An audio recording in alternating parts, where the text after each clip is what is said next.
கிறிஸ்துக்குள் மிகவும் பிரியமான சகோதரர்கள் யாவருக்கும் யெஷுவா கிறிஸ்துக்குள்ளான அன்பான வாழ்த்துக்களை தெரிவித்துக் கொள்கிறேன். பஸ்கா காலம் நெருங்கி கொண்டிருக்கிறது. ஆகையினால நாம இந்த காலத்துக்கு ஏற்ற விதமாக எசாயா 53ஆம் அதிகாரத்தை குறித்து நாம தியானிக்கலாம். எசாயா 53ஆம் அதிகாரம். சரி,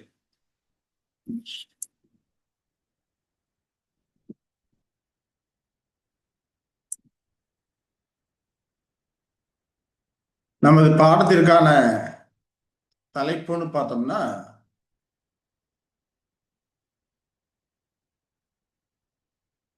Yeshua early years as a human being part 1.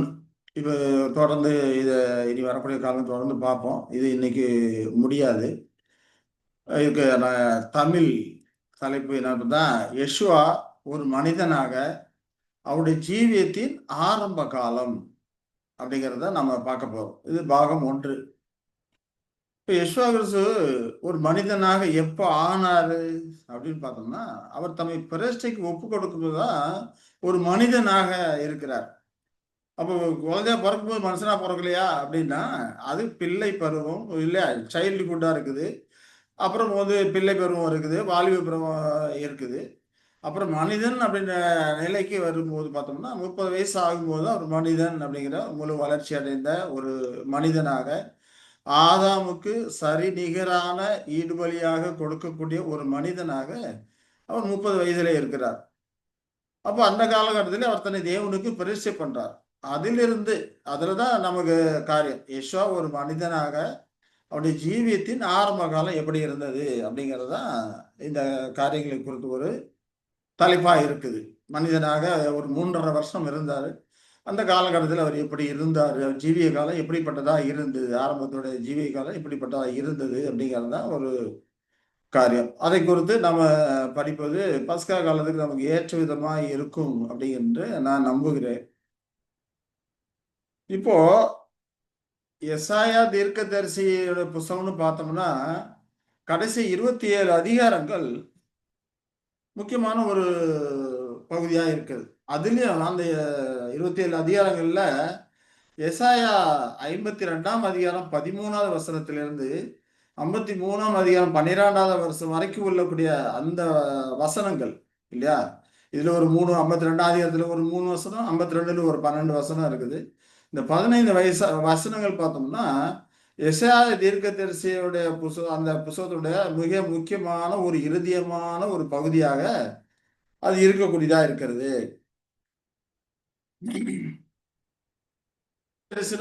சிலர் என்ன சொல்றாங்க அப்படின்னு சொல்லி பார்த்தோம்னா, இஸ்ரேல் தேசத்தை, இஸ்ரேல் ஜனங்களை குறிக்கிறதாக சிலர் சொல்றாங்க. ஆனா அது அப்படிப்பட்டதாக அது இல்லை. ஆகையினால முதல்ல இந்த வசனத்தை நம்ம படிச்சிருவோம். எசாயா 52ல அந்த காரியங்களை படிச்சோம்னா நாம் அதை குறித்த காரியங்களை புரிந்து கொள்வதற்கு ஏதுவாக இருக்கும். அதனால் முதல்ல இந்த வசனத்துடைய காரியங்களை நாம படிச்சிடலாம். எசாயா 52ல 13, 14, 15 வசனங்களை பார்த்தோம்னா அங்க என்ன சொல்றாருன்னா, இதோ என் தாசன் ஞானமாய் நடப்பார், அவர் உயர்த்தப்பட்டு மேன்மையும் மகா உன்னதமாய் இருப்பார். மனுஷனை பார்க்கிலும் அவருடைய முகப்பார்வையும் மனுபுத்திரரை பார்க்கிலும் அவருடைய ரூபமும் எவ்வளவு அந்த கேடு அடைந்தபடியினாலே அவரை கண்ட அநேகர் பிரமிப்படைந்தார்கள். அப்படியே அவர் அநேகம் ஜாதிகள் மேல் தெளிப்பார். அவர் நிமித்தம் ராஜாக்கள் தங்கள் வாயை மூடுவார்கள். ஏனெனில் தங்களுக்கு தெரிவிக்கப்படாதிருந்ததை அவர்கள் காண்பார்கள், கேள்விப்படாதிருந்ததை அவர்கள் அறிந்து கொள்வார்கள். அதில் தொடர்ந்து 53ஆம் அதிகாரத்தில் பார்த்தோம்னா அந்த அதிகாரம் முழுக்கவே கர்த்தருடைய காரியங்கள் தான். எங்கள் மூலமாய் கேள்விப்பட்டதை விசுவாசித்தவன் யார்? கர்த்தருடைய புயம் யாருக்கு வெளிப்பட்டது? இளங்கிளையை போலவும் வறண்ட நிலத்திலிருந்து துளிர்க்கிற வேரை போலவும் அவனுக்கு முன்பாக எழும்புகிறார். அவருக்கு அழகும் இல்லை, சௌந்தரியமும் இல்லை. அவரை பார்க்கும்போது நாம் அவரை விரும்பத்தக்க ரூபம் அவருக்கு இல்லாதிருந்தது. அவர் அசட்டை பண்ணப்பட்டவரும் மனுஷரால் புறக்கணிக்கப்பட்டவரும் துக்கம் நிறைந்தவரும் பாடு அனுபவித்தவருமாய் இருந்தார். அவரை விட்டு நம்முடைய முகங்களை மறைத்து கொண்டோம். அவர் அசட்டை பண்ணப்பட்டிருந்தார், அவரை எண்ணாமற் போனோம். மெய்யாகவே அவர் நம்முடைய பாடுகளை ஏற்றுக்கொண்டு நம்முடைய துக்கங்களை சுமந்தார். நாமோ அவர் தேவனால் அடிபட்டு பாதிக்கப்பட்டு சிறுமிப்பட்டவர் என்று எண்ணினோம். நம்முடைய மீறுதல்கள் நிமித்தம் அவர் காயப்பட்டு நம்முடைய அக்கிரமங்கள் நிமித்தம் அவர் நொறுக்கப்பட்டார். நமக்கு சமாதானத்தை உண்டு பண்ணும் ஆக்கினை அவர் மேல் வந்தது. அவருடைய தழும்புகளால் குணமாகிறோம். நாம் எல்லாரும் ஆடுகளைப் போல வழி தப்பி தெரிந்து அவனவன் தன் வழியிலே போனோம். கர்த்தரோ நம்ம எல்லாருடைய அக்கிரமத்தையும் அவர் மேல் விழ பண்ணினார். அவர் நெருக்கப்பட்டும் ஒடுக்கப்பட்டும் இருந்தார், ஆனாலும் தம்முடைய வாயை அவர் திறக்கவில்லை. அடிக்கப்படும்படி கொண்டு போகப்படுகிற ஒரு ஆட்டுக்குட்டியை போலவும் தன்னை மயிர் கத்தரிக்கிறவனுக்கு முன்பாக சத்தமிடாதிருக்கிற ஆட்டை போலவும் அவர் தம்முடைய வாயை திறவாதிருந்தார். இடுக்கணிலும் நியாய தீர்ப்பிலும் இருந்து அவர் எடுக்கப்பட்டார். அவருடைய வம்சத்தை யாரால் சொல்ல முடியும்? ஜீவனுள்ளவருடைய தேசத்திலிருந்து அறுப்புண்டு போனார். என் ஜனத்தின் மீறுதலின் நிமித்தம் அவர் பாதிக்கப்பட்டார். துன்மார்க்கரோட அவருடைய பிரேத குழியை நியமித்தார்கள். ஆனாலும் அவர் மரித்த போது ஐஸ்வர்யவானோடு இருந்தார். அவர் கொடுமை செய்யவில்லை, அவர் வாயில் வஞ்சனை இருந்ததும் இல்லை. கர்த்தரோ அவரை நொறுக்க சித்தமாகி அவரை பாடுகளுக்கு உட்படுத்தினார். அவருடைய ஆத்மா தன்னை குற்ற நிவாரண பலியாக ஒப்பு கொடுக்கும் போது அவர் தமது சந்ததியை கண்டு நீடித்த நாளாயிருப்பார். கர்த்தருக்கு சித்தமானது அவர் கையினால் வாய்க்கும். அவர் தமது ஆத்ம வருத்தத்தின் பலனை கண்டு திருப்தி ஆவார். என் தாசனாகிய நீதிபரர் தம்மை பற்றும் அறிவினாலே அநேகரை நீதிமான்கள் ஆக்குவார். அவர்களுடைய அக்கிரமங்களை தாமே சுமந்து கொள்வார். அவர் தம்முடைய ஆத்மாவை மரணத்தில் ஊற்றி அக்கிரமக்காரரில் ஒருவராக எண்ணப்பட்டு அநேகருடைய பாவத்தை தாமே சுமந்து அக்கிரமக்காரருக்காக வேண்டிக் கொண்டது நிமித்தம் அநேகரை அவருக்கு பங்காக கொடுப்பேன். பலவான்களை அவர் தமக்கு கொள்ளையாக பங்கிட்டுக் கொள்வார் என்று சொல்கிறதை நாம பார்க்கிறோம். இப்ப இந்த காரியங்களை குறித்து அநேகர் என்ன நினைக்கிறாங்கன்னா, இதெல்லாம் இஸ்ரவேல் ஜனங்களை குறித்து இல்ல இஸ்ரவேல் தேசத்தை குறித்து சொல்லக்கூடிய ஒரு காரியமாக இருக்கிறது என்று ஒரு சிலர் கருதுகிறாங்க. ஆனா அது அப்படிப்பட்டதாக அது இல்லை. அது யெஷுவா கிறிஸ்து என்ற தனிப்பட்ட ஒரு மனிதனை குறிக்கக்கூடியதான் அது இருக்குது. ஏன்னு பார்த்தோம்னா, இந்த தீர்க்கதரிசி சொல்லும் போது 9ஆம் வசனத்தை படிக்கிறோம். குற்றமில்லாத ஒருவர் பாடுபடுவதை அங்க காண்பிக்கக்கூடியதா இருக்கிறது. கொடுமை செய்யல அவர் வாயில வஞ்சனை இல்லை அப்படிங்கிறது குறித்து காண்பிக்கிறது. அது மட்டும் இல்லாம அவருடைய வம்சத்தை யாரால் சொல்லி முடியும் என்று வசனம் 8 நம்ம படிக்கிறோம். அவர் ஜீவனோட தேசத்திலிருந்து அறுப்புண்டு போனார் என்று அங்க சொல்லப்படுகிறதை நம்ம பார்ப்போம். அப்ப அவர் பாவ நிவாரண பலியாக இருந்தார். ஏன்னா தேவன் நம்ம எல்லோரோட அக்கிரமத்தையும் அவர் மேல சுமத்தினார், விலை பண்ணினார் என்று நாம படிக்கிறோம் இல்லைங்களா? நம்முடைய எல்லோட அக்கிரமத்தையும் தேவன் அவர் மேல் விலை பண்ணினார் என்று படிக்கிறோம். அது மட்டும் இல்லாம அவரை குறித்து இன்னும் என்ன சொல்லப்படுது? அவர் எதிர்க்கல, தம்மை முழுமையாக ஒப்பு கொடுத்திருக்கிறார். ஏன்னா அவர் அடிக்கப்படும்படி கொண்டு போகப்படுகிற ஒரு ஆட்டை குட்டியை போல, தன்னை மயிர் கத்திரிக்கு முன்பாக சத்தமிடாத இருக்கிற ஆட்டை போல அவர் தம்முடைய வாயை திறவாது இருந்தார் என்று வசனம் 7 படிக்கிறோம். அப்ப அவர் சுய சித்தமாய் தான் தம்மை ஒப்பு கொடுத்திருக்கிறாரு. அவர் தம்முடைய ஆத்மாவை மரணத்தில் ஊற்றினார் என்பது மூலமாக நம்ம புரிந்து கொள்கிறோம். சுயமாக தன்னை ஒப்பு கொடுத்துக்கிறார் என்ற காரியங்களை புரிந்து கொள்கிறோம். இப்ப அவருடைய பாடுகள் உச்ச நிலையை அடைந்து மரணத்தில் முடிவடைந்தன. அவர் நீதிமானா இருந்த போதும் அவருடைய பிரேத குழியை துன்மார்க்கரோட நியமித்தார்கள் என்று வசனம் 9 அறிவுறுத்துகிறது. அப்போ இந்த காரியங்கள்லாம் பார்க்கும்போது இஸ்ரவேல் ஜனங்களை அது குறிப்பிடல, இஸ்ரவேல் தேசத்தையோ ஜனங்களையோ குறிப்பிடல. ஆண்டவரா யெஷுவா கிறிஸ்துவை குறித்து சொல்லப்பட்ட வசனங்களா அது இருக்குது அப்படிங்கிறது நம்ம புரிந்து கொள்கிறோம். இஸ்ரவேல் ஜனம் பாடுபட்டது உண்மைதான். மற்ற எந்த ஜனங்களை காட்டிலும் அவர்கள் பாடுகள் அதிகமாக தான் இருந்தது. விசேஷமா பார்த்தோம்னா புரஜாதியார்கள் சிதறடிக்கப்பட்ட போது அவர்களுக்கு இருந்த பாடுகள் கொஞ்சம் நஞ்சம் இல்லை. 2ஆம் உலக போர் அந்த சமயத்துல எல்லாம் வேட்டையாடுறாங்க அவங்கள இல்லைங்களா? நிச்சயமா அவங்களுக்கு வந்து மற்ற உலகத்தாரை காட்டி அதிகமான பாடுகளும் இருந்தது, அதிகமான ஆசீர்வாதங்களும் அதே போல இருந்தது. ஆனா இங்க சொல்லும்போது குற்றமற்றவர் என்று தனிப்பட்ட ஒரு நபரை எஸ்றாவே சொல்லப்படுகிறது. இப்ப எதிர்த்து தெரிவிக்காத ஒரு தேவ ஆட்டுக்குட்டியாக அங்க சொல்லப்படுது. என் ஜனத்தின் மீறுதல் நிமித்தம் பாவ நிவாரண பலியாக தம்முடைய ஆத்மாவை மரணத்தில் ஊற்றினார் என்று வசனம் 12 நம்ம படிக்கிறோம். அதுபோல அது மட்டும் இல்ல, அவர் துக்கம் நிறைந்தவராக பாடு அனுபவித்தவராக இருந்தார்னு படிக்கிறோம். இப்ப இந்த வசனங்கள் எல்லாம் நமக்கு தெளிவுபடுத்துறது என்ன? இது எல்லாமே ஆண்டவராய் யெஷுவா கிறிஸ்துவை நமக்கு சுட்டி காண்பிக்கக்கூடியதா இருக்குது அப்படிங்கிறத நம்ம புரிந்து கொள்கிறோம். சரி, அடுத்ததா பார்த்தோம்னா இந்த வசனங்கள் இப்ப நாம படிக்க போறது எசாயா 52 13 15 வரைக்கும், 53 1 12 வரைக்கும். இந்த வசனம் இதை குறித்த காரியங்களை தான் நம்ம விளக்கமா பார்க்க போகிறோம். இந்த வேதாகமத்தில் சொல்லப்பட்டிருக்க இந்த தீர்க்க தரிசன பகுதியில் வந்து பார்த்தோம்னா மூன்றா பிரிக்கலாம். நம்ம படிச்ச காரியங்களை மூன்றா பிரிக்கலாம். முதல் பகுதி அப்படின்னு சொல்லி பார்த்தோம்னா எசாயா 52 13 15 வரைக்கும் இருக்கக்கூடிய ஒரு 3 வசனங்கள். ரெண்டாம் பகுதி அப்படின்னு பார்த்தோம்னா எசாயா 53 1 10 வரைக்கும் சொல்லப்பட்டிருக்கக்கூடிய அந்த வசனங்கள். மூன்றாம் பகுதின்னு பார்த்தோம்னா 53 11 12 ஆகிய இந்த 2 வசனங்கள். இப்போ 3 பகுதியாக நாம அதை பிரிச்சு நம்ம பார்க்கலாம். இதுல இருக்க காரியங்கள் அப்படிதான் இருக்குது இந்த 3 பகுதியில.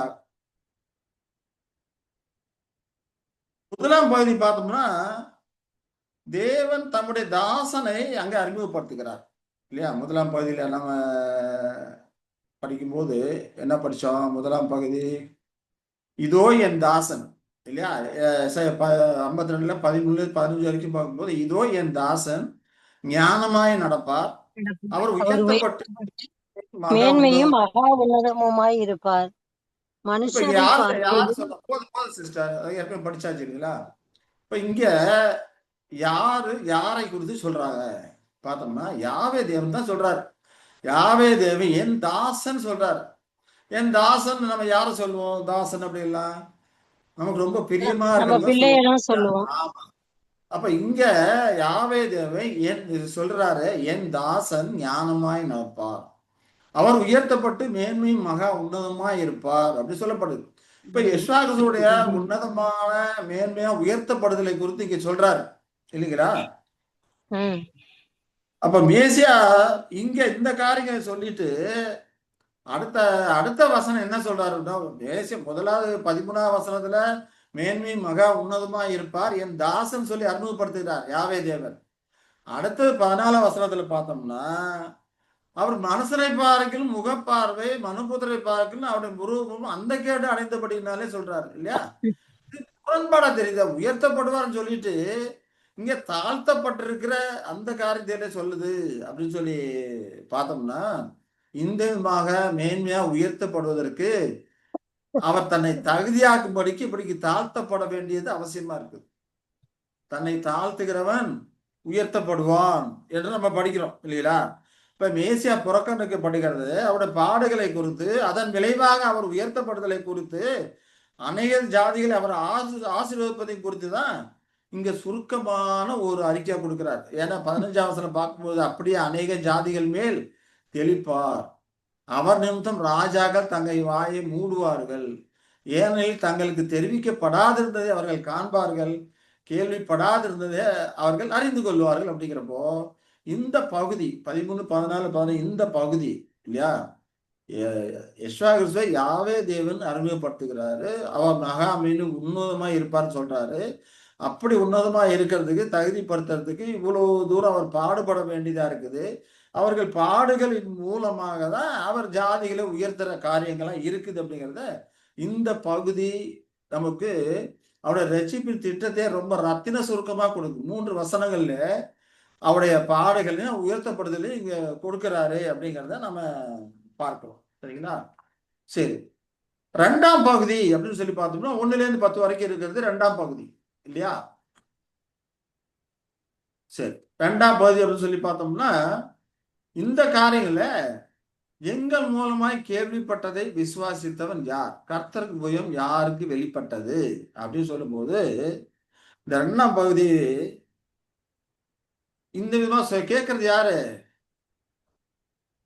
முக்கியமாக மனம் வருந்துகிற இஸ்ரவேலில் மீதியானவர்கள்.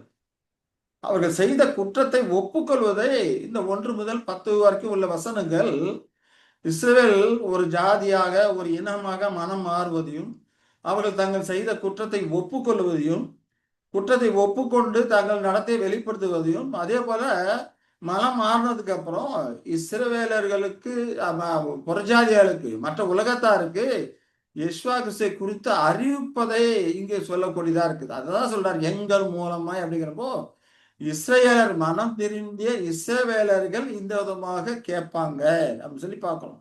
அவர்கள் பணிந்தவர்களாக நொறுங்குண்டவர்களாக தங்களுக்காக முழு இஸ்ரேல் ஜனத்திற்காகவும் புலம்பி அழுது குற்றத்தை ஒப்புக்கொள்ளக்கூடிய அந்த காலகட்டத்திலே நடக்கிற ஒரு காரியமாக இந்த காரியம் இருக்குது. ஏன்னா 6ஆம் வசனத்துல நம்ம படிக்கிறோம் இல்லையா? 6ஆம் வசனம் நாம படிக்கும் போது என்ன சொல்றாரு? நாம் எல்லாரும் ஆடைகளை போல வழி தப்பி திரிந்து அவனவன் தன் தன் வழியிலே போனோம். கர்த்தரோ நம் எல்லோருடைய அக்கிரமத்தையும் அவர் மேல் விழ பண்ணினார். இப்ப இங்க நாம் எல்லாரும் சொல்றாரு இல்லையா? அங்கே ம். எங்கள் மூலமா கேள்விப்பட்டதை என்ன சொல்ற? எங்கள் மூலமா கேள்விப்பட்டதை யார் விசாரிச்சு யாரு கர்த்தருபயம் யாருக்கு வெளிப்பட்டதுன்னு சொல்றாரு. இங்க பார்த்தோம்னா நாம் எல்லாரும் ஆடுகளை போல வழி தப்பி தெரிந்தோம். அவனவன் தந்த வழியிலே போனோம். கர்த்தரோ நம்ம எல்லாரோட கிளம்பி அவர் மேல் வில பண்ணினா சொல்லப்படுது. நாம் எல்லாரும் அப்படிங்கிறது யாரை குறிக்கிறது பார்த்தோம்னா இஸ்ரவேல் ஜனங்க தான் சொல்றாங்க. யாருக்கு? மனம் திரும்பிய இஸ்ரவேலர்கள், ஒரு ஜாதியாக இனமாக இயேசு கிறிஸ்துவை ஏற்றுக்கொண்ட இஸ்ரவேலர்கள் உலக மக்களுக்கு சொல்றாங்க. சொல்லும் போதே இயேசு கிறிஸ்து அறிவிக்கிறாங்க. அறிவிக்கும் போதுதான் சொல்றான் நாம் எல்லாரும் ஆடுகளை போல வழிபட்டு தெரிந்தோம்.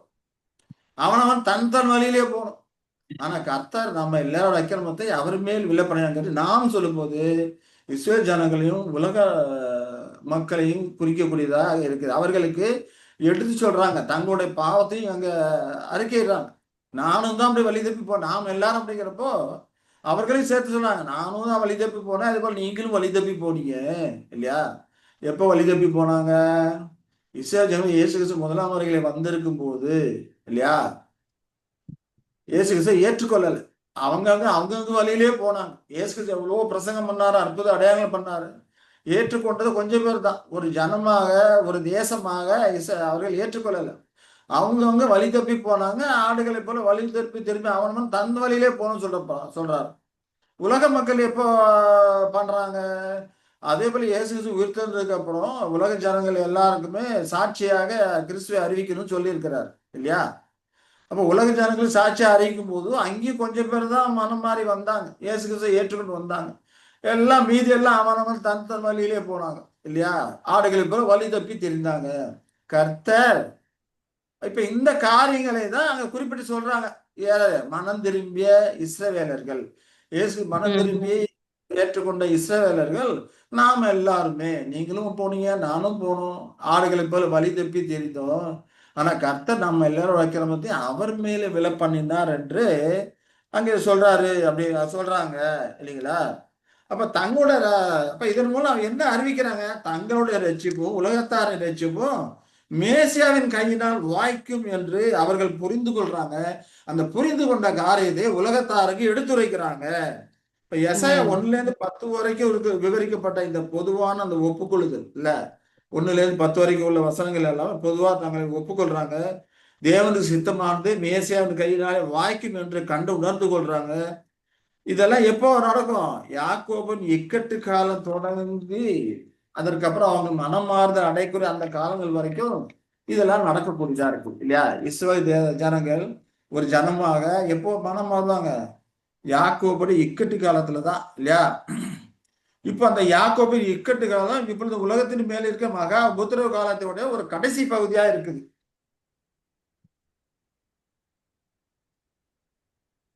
நாம எல்லாரும் மகா உபத்திரவ காலத்துல இப்ப இருந்து கொண்டு இருக்கிறோம். யாக்கோபின் இங்க சொல்லப்படுற அந்த யாக்கோபுடைய இக்கட்டு காலம் இன்னும் வரல. அந்த இக்கட்டு காலத்துலதான் அவர்கள் ஆண்டவராய் யெஷுவா கிறிஸ்துவை ஏற்றுக்கொள்ளக்கூடியவர்களாக இருப்பார்கள். அவர்கள் விசுவாசத்தை இருப்பார்கள். அப்படி ஏற்றுக்கொண்ட மனம் மாறிய அந்த இஸ்ரவேலர்கள் இல்லையா? அந்த மகா உபத்திரத்து இறுதி கட்டத்துல மீந்திருக்கிற இஸ்ரவேலர்கள் கர்த்தராகிய இயேசுவை ஏற்றுக்கொண்டு அவர்கள் உலகத்தாருக்கு சத்தியத்தை அறிவிக்கக்கூடியவர்களா இருப்பாங்க. அதை தான் இங்க எசாயா 53ஆம் அதிகாரத்துல சொல்லப்படுது. நாம் எல்லாரும் ஆடுகளைப் போல தப்பி போனோம், அவனவன் தன் தன் வழியிலே போனோம், கர்த்தர் நம்ம எல்லாரோட அக்கிரமத்தையும் அவர் மேல் விலை பண்ணினாரு அப்படிங்கிறது அங்க மற்றவர்கள் அறிவிக்கக்கூடியதா இருக்குது.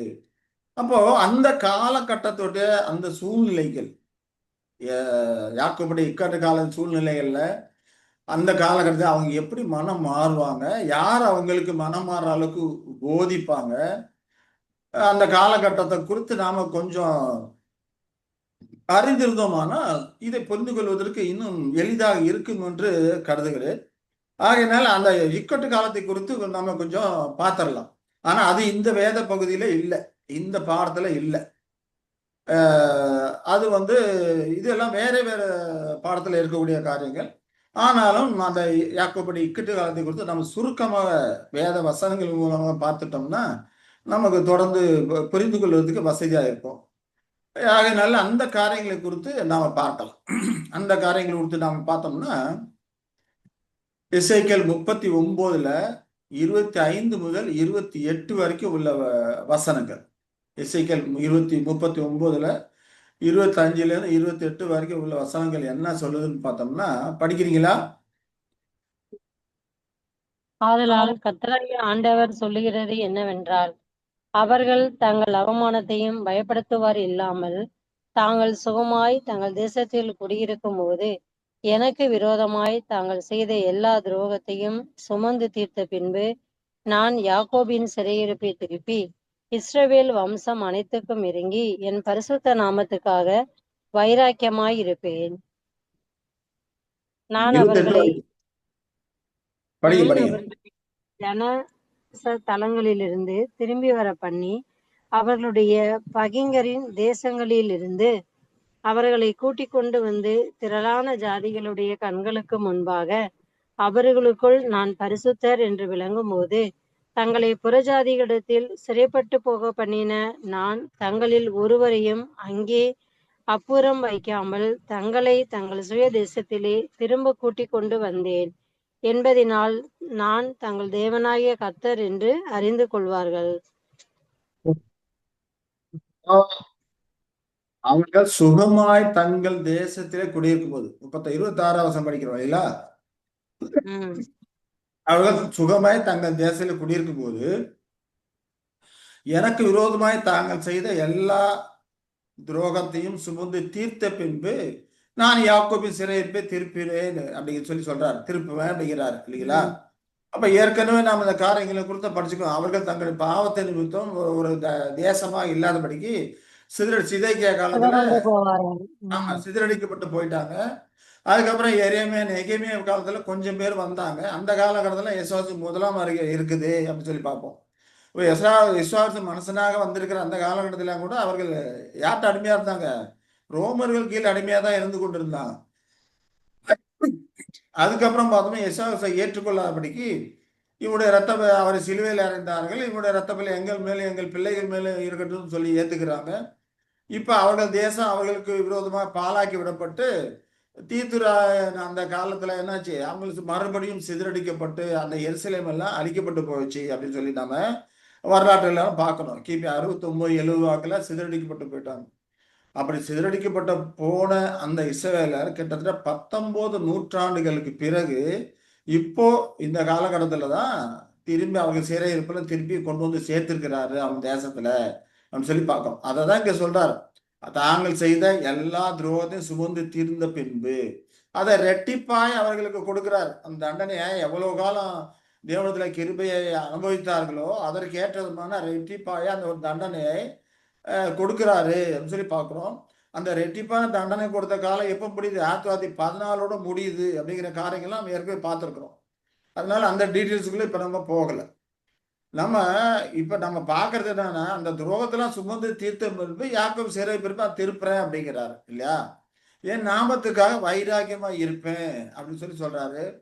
நான் அவர்களை ஜன சதலங்களில் இருந்து திரும்பி வர பண்ணி, அதாவது எல்லா தேசம் சிறைக்கப்பட்டிருக்கிறாங்க, எல்லா ஜனங்களிலிருந்தும் அவர்களை திரும்பி வர பண்ணி அவர்களுடைய பகைஞரின் தேசத்திலிருந்து அவர்களை கூட்டிக் கொண்டு வந்து திரளான ஜாதிகளுடைய கண்களுக்கு முன்பாக அவர்களுக்குள் நான் பரிசுத்தர் என்று விளங்கும் போது அப்படிங்கிறார்.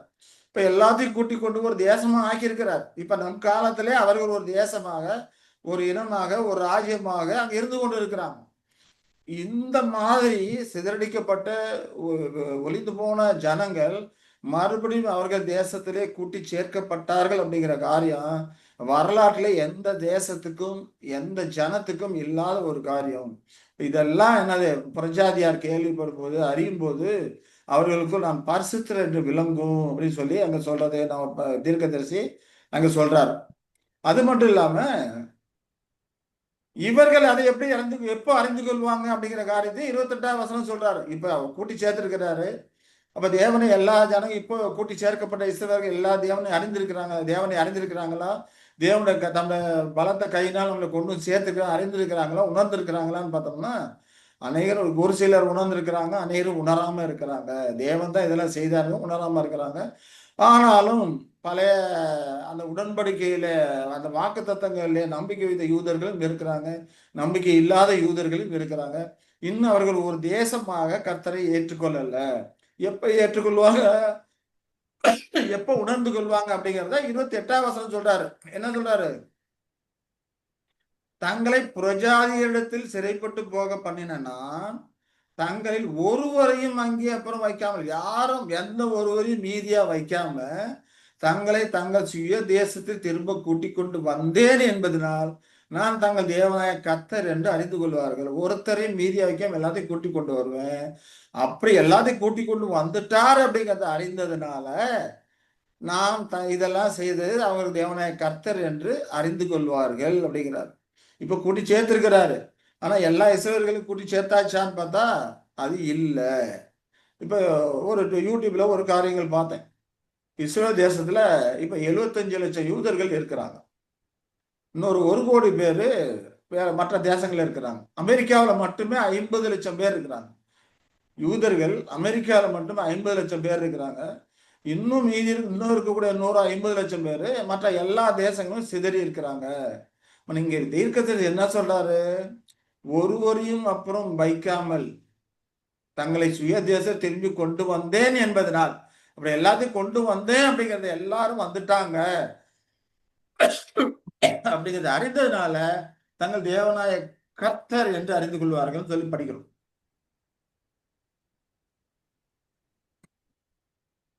அப்ப அந்த காலகட்டத்தில் ஒரு ஜனமாக ஜாதியாக இந்த காரியத்தையெல்லாம் அவர்கள் தேவன் தான் இந்த காரியத்தை செய்திருக்கிறார் அறிந்து கொள்வார்கள் அப்படிங்கிறார்.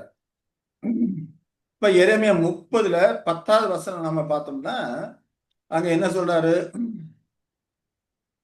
என் தாசனாய யாக்கோபே நீ பயப்படாத, இஸ்ரவேலே கலங்காத என்று கர்த்தர் சொல்கிறார். இதோ நான் உன்னை தூரத்திலும் உன் சந்ததியை தங்கள் சிறையிருப்பின் தேசத்திலும் இராதபடிக்கு ரட்சிப்பேன். யாக்கோபு திரும்பி வந்து அமர்ந்து சுகித்திருப்பான், அவனை தத்தளிக்க பண்ணுகிறவன் இல்லை என்று அங்கே ஒரு ஆறுதலாக எரேமியாவுக்கு சொல்றார்.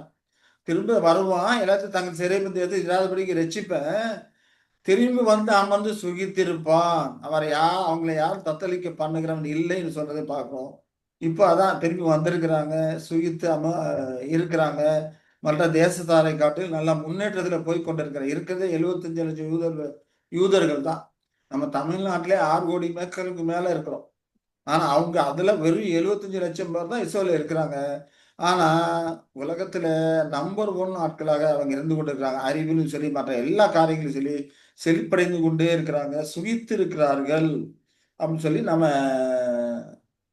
இப்போ நம்முடைய காலத்திலேயே இந்த காரியங்கள் தான் அறிந்து கொண்டிருக்கிறோம். சரிங்களா? இப்படி சுகித்திருக்கிற காலங்கள்ல தான் யார் வருவான்னு சொல்றாரு? எசேக்கியேல் தீர்க்கதரிசியில 38ல 14லேருந்து 18 வரைக்கும் பார்த்தோம்னா, எசேக்கியேல் 38ல 14லேருந்து 18 வரைக்கும் என்ன சொல்றாரு? படிக்கிறீங்களா?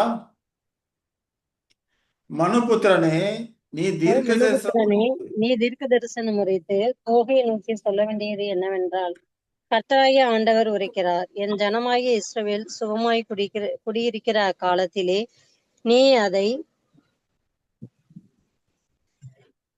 நானே அடுத்த பைபிள்லயே அப்பொழுது நீயும் உன்னுடனே கூட திரளான ஜனங்களும் வட திசையில் உள்ள உன் ஸ்தானத்திலிருந்து வருவீர்கள். அவர்கள் பெரிய அவர்கள் கூட்டம். பெரிய கூட்டமும் திரளான சேனையுமாயிருந்து எல்லாரும் குதிரைகளின் மேல் ஏறுகிறவர்களாய் இருப்பார்கள். நீ தேசத்தை கார்மேகம் போல மூட என் ஜனமாகிய இஸ்ரவேலுக்கு விரோதமாக எழும்பி வருவாய். கடைசி நாட்களிலே இது சம்பவிக்கும். போகே ஜாதிகளின் கண்களுக்கு முன்பாக உன் மூலமாய் நான் பரிசுத்தர் என்று விளங்கப்படுகிறதினால் அவர்கள் என்னை அறியும்படிக்கு உன்னை என் தேசத்துக்கு விரோதமாக வரப்பண்ணுவேன். உன்னை அவர்களுக்கு விரோதமாக வரப்பண்ணுவேன் என்று பூர்வ நாட்களிலே அநேக வருஷ காலமாய் தீர்க்க தரிசனம் உரைத்து இஸ்ரவேலின் தீர்க்க தரிசிகளாகிய என் ஊழியக்காரரை கொண்டு அந்நாட்களிலே நான் குறித்து சொன்னவன் நீ அல்லவோ என்று கர்த்தராகிய ஆண்டவர் சொல்லுகிறார். இஸ்ரவேல் தேசத்துக்கு விரோதமாக கோகு வரும் காலத்தில் என் உக்கிரமும் என் ஆசியில் ஏறும் என்று கர்த்தராகிய ஆண்டவர் சொல்லுகிறார். அப்போ இங்க 14 சொல்ற கோகனை சொல்ற அவன் தத்தளிக்க பண்ணுவார் இல்லாம சுகமா இருப்பான். இஸ்ரேல் ஜனங்கள் அந்த காலகட்டத்துல கோகு வருவான் அப்படின்னு சொல்றார். அந்த கோகு எதனால வருவான்? என் ஜனமாய் இஸ்ரவேல் சுகமாய் குடியிருக்கிற அக்காலத்திலே நீ அதை அறிவாய் அல்லவோ. இல்லையா? அவங்க மட்டும் செழிப்பா இருக்கிறாங்க, மற்ற தேசத்தெல்லாம் நொடிச்சு போயிருக்குது, பொருளாதாரத்துல பின்தங்கி இருக்கு. இந்த காரியங்களை எல்லாம் நீ அறிவாய், அவங்க சுகமா இருக்கிற காரணத்தை நீ அறிவாய் அல்லவோ. அப்பொழுது நீயும் உடனே கூட திரளா ஜனங்களும் வடதிசையில உன் சாணத்திலிருந்து வருவீங்க அப்படிங்கிறார். இப்போ கோகுங்கிறது இஸ்ரேலை குறிக்கிறதாக கருதப்படுகிறது. இஸ்ரேல் தான், சாரி, கோகுங்கிறது ரஷ்யா தான் குறிக்கக்கூடியதாக கருதப்படுகிறது. ரஷ்யா தன்னுடைய சேனைகள்லாம் கூட்டிட்டு அவனோட கூட இருக்க மற்ற நாடுகள் எல்லாம் கூட்டிட்டு இஸ்ரேலுக்கு விரோதமா வருவான் என்று அங்க தீர்க்க தரிசனமா சொல்லப்படுகிறது. அவர்கள் பெரிய கூட்டமா இருப்பாங்க, திரளான சேனமா இருந்து எல்லாரும் குதிரைகள் மேல் ஏறுகிறவர்களா இருப்பாங்க. எப்படி அவங்க இஸ்ரேல் ஜனத்துக்கு எப்படி வருவாங்க சொல்றா, நீ தேசத்தை கார்மேகம் போல மூட என் ஜனமாய் இஸ்ரேலுக்கு விரோதமாய் எழுப்பி வருவாய். இதெல்லாம் கடைசி நாட்களிலே சம்பவிக்கும் அப்படிங்கிறார். கடைசி நாட்கள் அர்த்தம் மகா உபோத்திரவத்தின் கடைசியிலே சம்பரிக்கக்கூடிய ஒரு காரியமா இருக்குது. மில்லியன் யுகத்திலே உபோத்திர காலத்தில் நடக்கக்கூடிய காரியமா இருக்குது. அப்ப கோகை குறித்து சொல்லும் போது ஜாதிகளின் கண்களுக்கு முன்பாக உன் மூலமாய் நான் பரிசுத்தர் என்று விளங்கப்படுகிறதுனால அவர்கள் என்னை அறியும்படிக்கு உன்னை என் தேசத்துக்கு விரோதமாக வர பண்ணுவேன் அப்படிங்கிறார்.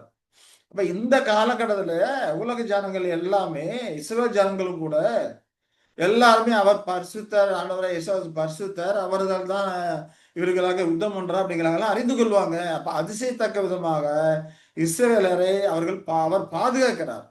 அதன் மூலமாக அநேகர் என்ன பண்றாங்க, அறிந்து கொள்ளுகிறாங்க, தேவனை அறிந்து கொள்ளுகிறாங்க. நான் பரிசுத்தர் என்று விளங்கும் அப்படின்னு சொல்லிட்டு சொல்றார். இப்போ உதாரணத்துக்கு பார்த்தோம்னா எகிப்திலிருந்து ஜனங்களை கூட்டி விடுதலை பண்ணி பலவிதமான அற்புதங்களாலும் அடையாளங்களாலும் சொல்லி எகிப்தை பாதித்து கொண்டு வர்றாரு. இதெல்லாம் ஜனங்கள் கேள்விப்படும் போது இஸ்ரவேலின் தேவன் பரிசுத்தர் என்று அறிந்து கொண்டார்கள். அதுபோல இந்த காலகட்டத்தில இஸ்ரவேலுக்கு சாதகமா இருந்து இஸ்ரவேலை அவர் பாதுகாக்கிறதுனால போகும் அந்த உலக ஜனங்கள் எல்லாத்திலிருந்தும் உலக ஜாதிகள் எல்லாரும் அவங்களுக்கு விரோதமா வரும்போது அந்த நேரத்தில் இவர்கள் பாதுகாப்பது, இஸ்ரவேலரை பாதுகாப்பதன் மூலமாக அவர் பரிசுத்தர் என்று அறிந்து கொள்வார்கள் சொன்னார். இவன் இப்படி வருவோம் அப்படிங்கிறத பூர்வ நாட்களிலே அநேக வருஷ காலமா நான் உரைத்திருக்கேன் அப்படிங்கிறார். தீர்க்கதரிசிகள் உரைத்திருக்கேன்னு 17 வருஷம் சொல்றாரு. பூர்வ நாட்களிலே அநேக வருஷ காலமாய் தீர்க்க தரிசனம் உரைத்து இஸ்ரவேலின் தீர்க்கதரிசிகளாய் என் ஊழியக்காரரை கொண்டு அந்நாட்களை நான் குறித்து சொன்னவன் நீ அல்லவோ என்று சொல்றாரு. இப்ப இதெல்லாம் அநேக வருஷங்களுக்கு முன்பாக மற்ற தீர்க்கதரிசிகள் மூலமா எல்லாம் எடுத்து சொல்லி இருக்கிறாரு அப்படிங்கிறத இங்க விளங்க பண்றாரு. அதே போல கோபம் வருங்காலத்தில் இப்படி அவன் இஸ்ரவேல் தேசத்துக்கு விரோதமாக வருங்காலத்துல தேவனுடைய உக்கிர கோபம் அவரோட நாசில் ஏறும் என்று அங்கே சொல்கிறதை பார்க்கும் இல்லையா. இது மகாபுத்திரத்துக்கான கர்த்தருடைய கோபத்தின் நாள் அப்படின்னு சொல்லி படிக்கிறோம் இல்லையா சார். அப்ப கர்த்தருடைய கோபத்தின் நாள் அப்படிங்கிறப்போ எப்போ உக்கிரம் நாசில் ஏறும் அப்படிங்கிறாரு, பயங்கரமா கோபம் நாசில் எப்ப ஏறும் அப்படிங்கிறாரு. அந்த இஸ்ரவேல் தேசத்துக்கு விரோதமாக ரஷ்யா அந்த கோகின் தலைமையில எல்லா நாடுகளும் அணிவகுத்து வரும்போதுதான் உக்கிர கோபம் நாசில் ஏறும் என்று கர்த்தராகி ஆண்டவர் சொல்லுகிறாரு. இதெல்லாம் என்னது? யாக்கோப்புக்கு வரக்கூடிய இக்கட்டு. இந்த இக்கட்டு காலகட்டத்துல தான் அவர்கள் தேவனையை ஏற்றுக்கொள்வார்கள்.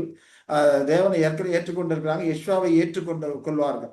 மேசியாவாக ஏற்றுக்கொள்வார்கள். அதனாலதான் இதை படிக்கிறோம். அந்த அவர்களுக்கு எப்படி இக்கட்டு வருகிறது, இக்கட்டு காலத்து எப்படி அவங்க மனம் மாறுறாங்க, அதை புரிந்து கொள்வதற்காக தான் இப்ப இந்த தீர்க்க தரிசன வசனங்களை நம்ம படிக்கிறோம். அதற்கு இணக்கமாக தான் செப்பனியா 3:8 அந்த தீர்க்கதரிசி சொல்றாரு. ஏன்னா எல்லா தீர்க்கதரிசியும் சொல்லி இருக்கிறான்னு சொல்றாரு இல்லையா? பூர்வ நாட்களிலே அநேக வருஷமாய் தீர்க்கதரிசனம் உரைத்து இஸ்ரவேல் தீர்க்கதரிசிகளாகி என் ஊழியக்காரரை கொண்டு அந்நாட்களை நான் குறிச்சொன்னோம் நீ அல்லவா அப்படிங்கிறப்ப எசேக்கியேல் சொல்லியிருக்கிறாரு, எரேமியா சொல்லியிருக்கிறாரு, செப்பனியா சொல்லியிருக்கிறாரு இல்லையா? செப்பனியா என்ன சொல்லியிருக்காருன்னு பார்த்தோம்னா, செப்பனியா 3:8 நான் கொள்ளையாட எழும்பும் நாள் மட்டும் எனக்கு காத்திருங்கள் என்று கர்த்தர் சொல்லுகிறார். என் சினமாகிய உக்கிர கோபத்தை எல்லாம் அவர்கள் மேல் சொரியும்படி ஜாதிகளை சேர்க்கவும் இவங்களை ராஜ்யங்களை கூட்டவும் கூட்டவும். தீர்மானம் பண்ணினேன். பூமியெல்லாம் என் எரிச்சலின் அக்கினியினால் அழியும். ஆஹ் அப்ப இந்த உக்கிர கோபத்தில் அவர்கள் மேல் சொரியணும், புறஜாதிகள் மேல சொரியணும். அதுக்காக தான் இவங்களை கூட்டினே அப்படிங்கிறாரு. பூமியில என் எரிச்சல் அக்கினினால் அழியும் சொல்றாரு. ஏன் இவருக்கு புறஜாதிகள் மேல இவ்வளவு கோபம், இவ்வளவு ஆதங்கம் இல்லையா? உங்க கேள்வி வருது இல்லையா? இஸ்ரவேல் ஜனங்கள் ஆண்டவராய் இயேசு கிறிஸ்துவை ஏற்றுக்கொள்ளல. ஏற்றுக்கொள்ளாதபடிக்கு அவனுடைய ரத்தப்பள்ளி எங்கள் மேல் சுமரட்டுன்னு சொல்லிடுறாங்க இல்லையா? அவர்கள் மத்திய எவ்வளவு அற்புதங்கள் செய்தாரு, இயேசுக்கு நேரடி வந்து உபதேசம் பண்ண ஏற்றுக்கொள்ளல. ஒரு சிலர் தான் ஏற்றுக்கொண்டாங்க. அநேகம் பேர் ஜாதியாக ஏற்றுக்கொள்ளல. அவர்களுக்கு என்ன வந்து அவர்கள் மேல் அவருடைய கோபம் வந்தது. உங்கள் தேசம் உங்களுக்கு எதிராக பாலாக்கி விடப்பட்டிருக்கிறது அப்படின்னு சொன்னாரு. அதே போல 69 சிதறடிக்கப்பட்டார்கள் அப்படிங்கிறத அவ்வளவு கொடுமையை அனுபவிச்சு சிதறிக்கப்பட்டார்கள். அதுக்கப்புறம் பார்த்தோம்னா உலகத்துக்கு எல்லாரும் பூலோகமும் பூமி உலகம் எல்லாம் போய் சத்தியத்தை சுவிசேஷத்தை அறிவிங்கன்னு சொல்லியிருக்கிறார். உலகம் பூரா சுவிசேஷ சாட்சியா அறிவிக்கப்பட்டிருக்கிறது. எவ்வளவு பேர் மனம் திரும்பினாங்க? கொஞ்சம் பேர் தான் இல்லைங்களா? அப்போ மற்றவர்களுக்கு அந்த சினம் அவர்கள் வருது, கோபம் வருது. அவர்களுக்கு தேவனுடைய அந்த நீதியான தீர்ப்பு, நீதியான தேவ நீதியை சரி கட்டணும். அவர்களுடைய பாவத்திற்கும் அவர் கர்த்தராகிய இயேசுவை ஏற்றுக்கொள்ளாத அந்த காரியத்திற்கும் நீதியான தீர்ப்பு வருது. அதுதான் மகாபத்திரத்து காலம். இந்த மகாபத்திரத்து காலத்துல பாபிலோனுக்கும் நீதியாக தீர்ப்பு செய்யறாரு, உலக மக்களுக்கும் நீதியா தீர்ப்பு செய்யறாரு. இப்படி நிறைய காரியங்கள் மகாபத்திர காலத்துல நடைபெறக்கூடியதா இருக்கிறது. உலக ராஜ்யங்கள் இல்லாம போக பண்றதுக்கும் இந்த மகாபத்திரம் காலம் தான். அப்ப இங்க புறஜாதியார் மேல அவ்வளவு கோபம், என் பூமியெல்லாம் என் எரிச்சல் ஆக்கினால் அழிய அடிக்கிறப்போ பூமியில அமைப்புகள் எல்லாமே அமைந்து போகும், எரிச்சல்னால அழியும் என்று அங்க சொல்லுகிறதை நாம பார்க்கிறோம் இல்லையா? அப்படி அந்த காலகட்டத்துல இன்னும் என்ன நடக்கும் அப்படிங்கிறத எசேக்கியேல் 38 19 20 வசனங்களை சொல்றாரு. எசேக்கியேல் 38 19 20 வசனங்கள் என்ன சொல்றாங்க? இஸ்ரவேல் தேசத்திலே பெரிய அதிர்ச்சி உண்டாகி என் பிரசனத்தினால் சமுத்திரத்து மச்சங்களும் ஆகாயத்து பறவைகளும் வெளியின் மிருகங்களும் தரையில் ஊறுகிற சகல பிராணிகளும் தேசம் எங்குமுள்ள சகல நர ஜீவன்களும் அதிரும், பர்வதங்கள் இடியும், செங்குத்தானவைகள் விழும், எல்லா மதில்களும் தரையிலே விழுந்து போகும் என்று என் எரிச்சலினாலும் என் சினத்தின் அக்கினியினாலும் நிச்சயமாய் சொல்லுகிறேன். அந்த எரிச்சலினால அந்த சினத்தின் அக்கினால என்னன்னு நடக்கும் அப்படிங்கிறது சொல்றாரு இல்லையா? சமுத்திரத்து மச்சங்கள், ஆகாயத்து பறவைகள், வெளியின் மிருகங்கள், தரையில் ஊடுகிற சகல பிராணிகள், தேசம் சகல நரஞ்சம் எல்லாம் அதிரும், பறவைகள் இடியும் அப்படிங்கிறார், செங்குத்தானைகளை விழுதும் அப்படிங்கிறார். சமுத்திரத்து மச்சங்கள் அப்படிங்கிறப்போ சமுத்திரத்தை எதை குறிக்குது? ஜன சமுதாயத்தை குறிக்கூடியதா இருக்குது. மச்சங்கள் அடிக்கிறப்ப அதுல இருக்கிற மனிதர்களை குறிக்கூடியதா இருக்குது. இது எந்த காலத்துல நடக்குதுங்கிறாரு? பிரசன்னத்தினால், என் பிரசன்னத்தினால் அப்படிங்கிறாரு. பிரசன்னம் அப்படிங்கிறப்ப இது எந்த காலத்தை குறிக்கிறது? வெரி குட், எபிபனி காலம் இல்லையா? எபிபனி காலமாகி அந்த மகா உபத்திரத்து காலத்துல நடக்கக்கூடிய காரியங்கள் சொல்றாரு. சமுத்திரத்து மச்சங்களை ஆகாயத்து பறவைகள் அப்படிங்கிறப்போ சாத்தானும் அவனுடைய பிரதிநிதிகளா இருக்கக்கூடிய விழுந்து போகும் அப்படிங்கிறாரு இல்ல? அதே போல மிருகங்கள், தரையில் ஒரு பிராணிகள், சகல நரஜீவன்களும் அதிரும் அப்படிங்கிறார். பர்வதங்கள் இடியும், செங்குத்தானைகள் விழுவும் அப்படிங்கிறப்போ இப்போ இருக்கிற அந்த ராஜ்யங்கள் இது எல்லாமே இடிஞ்சு போகும், விழுந்து போகும் இல்லையா? இந்த உலக ராஜ்யங்கள் எதுவுமே இருக்காது. இதற்கு இணையாக தான் தானியேல நம்ம படிக்கிறோம். நேபுகாத்நேச்சார் கண்ட சொப்பனம், கைகளால் பெயர்பட அந்த கல் உருண்டு வந்து அடித்து நொறுக்குது, அந்த சிலை ம். தூளாகி இருந்த இடம் தெரியாம பறக்கடிக்கப்பட்டு போகுது அப்படிங்கிறார். போயிடுச்சு. ம். ஆமா. அததான் இங்க சொல்றார். பர்வதங்கள் இடியும், செங்குத்தானவைகள் விழும், மதில்களும் தரையிலே விழுந்து போகும். மதில்கள் அப்படிங்கிறப்ப எதெல்லாம் இவர்கள் பாதுகாப்பு என்று கருதினார்களோ, உலக ஜாதிகள், மற்ற ஜாதிகள் எதெல்லாம் பாதுகாப்புன்னு கருதினாங்க, இது எல்லாமே தரையில விழுந்து போகும் அப்படிங்கிறாரு இல்லைங்களா? அப்ப இது என்னது? அவருடைய இனத்தின் அக்கினியினால் நிச்சயமாக இது நடக்கும் அப்படின்னு சொல்லி அங்க சொல்றதை நம்ம பார்ப்போம் இல்லையா? இப்ப இந்த காலத்துல இப்படி எல்லாம் நடக்கும்போது, இஸ்ரேல் தேசத்துக்கு விரோதமா எல்லாம் நடக்கும்போது, இந்த உபத்திரவ காலத்துல இஸ்ரேல் ஜனங்கள் எப்படி இருப்பாங்க அப்படிங்கிறத எரேமியா சொல்றார். எரேமியா அழகா 30ல 6-7 வசனங்களை சொல்றார். இந்த ஆணாய் மகாபத்துடைய பிறந்தவன் பிரசவிக்கிறது உண்டோ என்று கேட்டு பாருங்கள். பிரசவிக்கிற ஸ்திரீயைப் போல் புருஷர் யாவரும் தங்கள் இடுப்புகளின் மேல் தங்கள் கைகளை வைத்திருக்கிறதையும், முகங்களெல்லாம் மாறி வெளுத்திருக்கிறதையும் நான் நான் காண்கிறதென்ன? ஐயோ, அந்த நாள் பெரியது. அதைப்போல் ஒத்த நாளில்லை. அது யாக்கோபுக்கு இக்கட்டு காலம். ஆனாலும் அவன் அதற்கு நீங்கலாகி இரட்சிக்கப்படுவான். இஸ்ரேலருக்கு எப்படி இருப்பாங்க சொல்றாரு. பிரசவ ஸ்திரியை போல அதுல இருக்கிற ஆண்கள் எல்லாம் இடுப்புல கைகளை வைத்திருப்பாங்க, முகங்கள்லாம் மாறி வெளுத்திருக்கும், வெளுத்து போயிரும் அப்படின்னு சொல்லி அங்க சொல்றாரு. ஏன்னா அந்த கிளைமாக்ஸ் இல்லையா? அந்த உபத்திரவத்தை குறித்து சொல்லும்போது இயேசு எப்படி விவரிக்கிறாரு. இது வரைக்கும் அப்படிப்பட்ட உபத்திரவம் தோன்றதில்லை, இனிமேலும் தோன்ற போவதும் இல்லை. அப்பேற்பட்ட உபத்திரம் அராஜகத்தோட ஒரு உச்சக்கட்டம் அங்க இருக்கும் அப்படின்னு சொல்லி அங்க பாக்குறோம் இல்லைங்களா? அப்ப அப்படி இருக்கும்போது எல்லாமே சோர்ந்து போயிடுவாங்க, உங்கள் வெளியேறி போயிடுவாங்க, என்ன பண்றது தெரியாம தடுமாறி கொண்டு இருப்பாங்க இல்லையா? பிரசவ ஸ்திரியை போல தடுமாறி கொண்டிருப்பான்னு சொல்லி இஸ்ரவேலை குறித்து அங்க சொல்லுகிறான்னு சொல்லி பார்க்கிறோம். அது யாக்கோப்புக்கு இக்கட்டு காலம். அதை குறித்து தான் யாக்கோப்பு இக்கட்டு காலம் சொல்றார். அந்த நாள் பெரியது, அதை போலத்த நாள் கிடையாது. இதுக்கு முன்னாலும் வந்ததில்லை, இதுக்கப்புறம் வந்ததில்லை. அது யாக்கோப்புக்கு இக்கட்டு காலம். ஆனாலும் அவன் அதற்கு நீங்களாகி ரட்சிக்கப்படுவான் இல்லையா?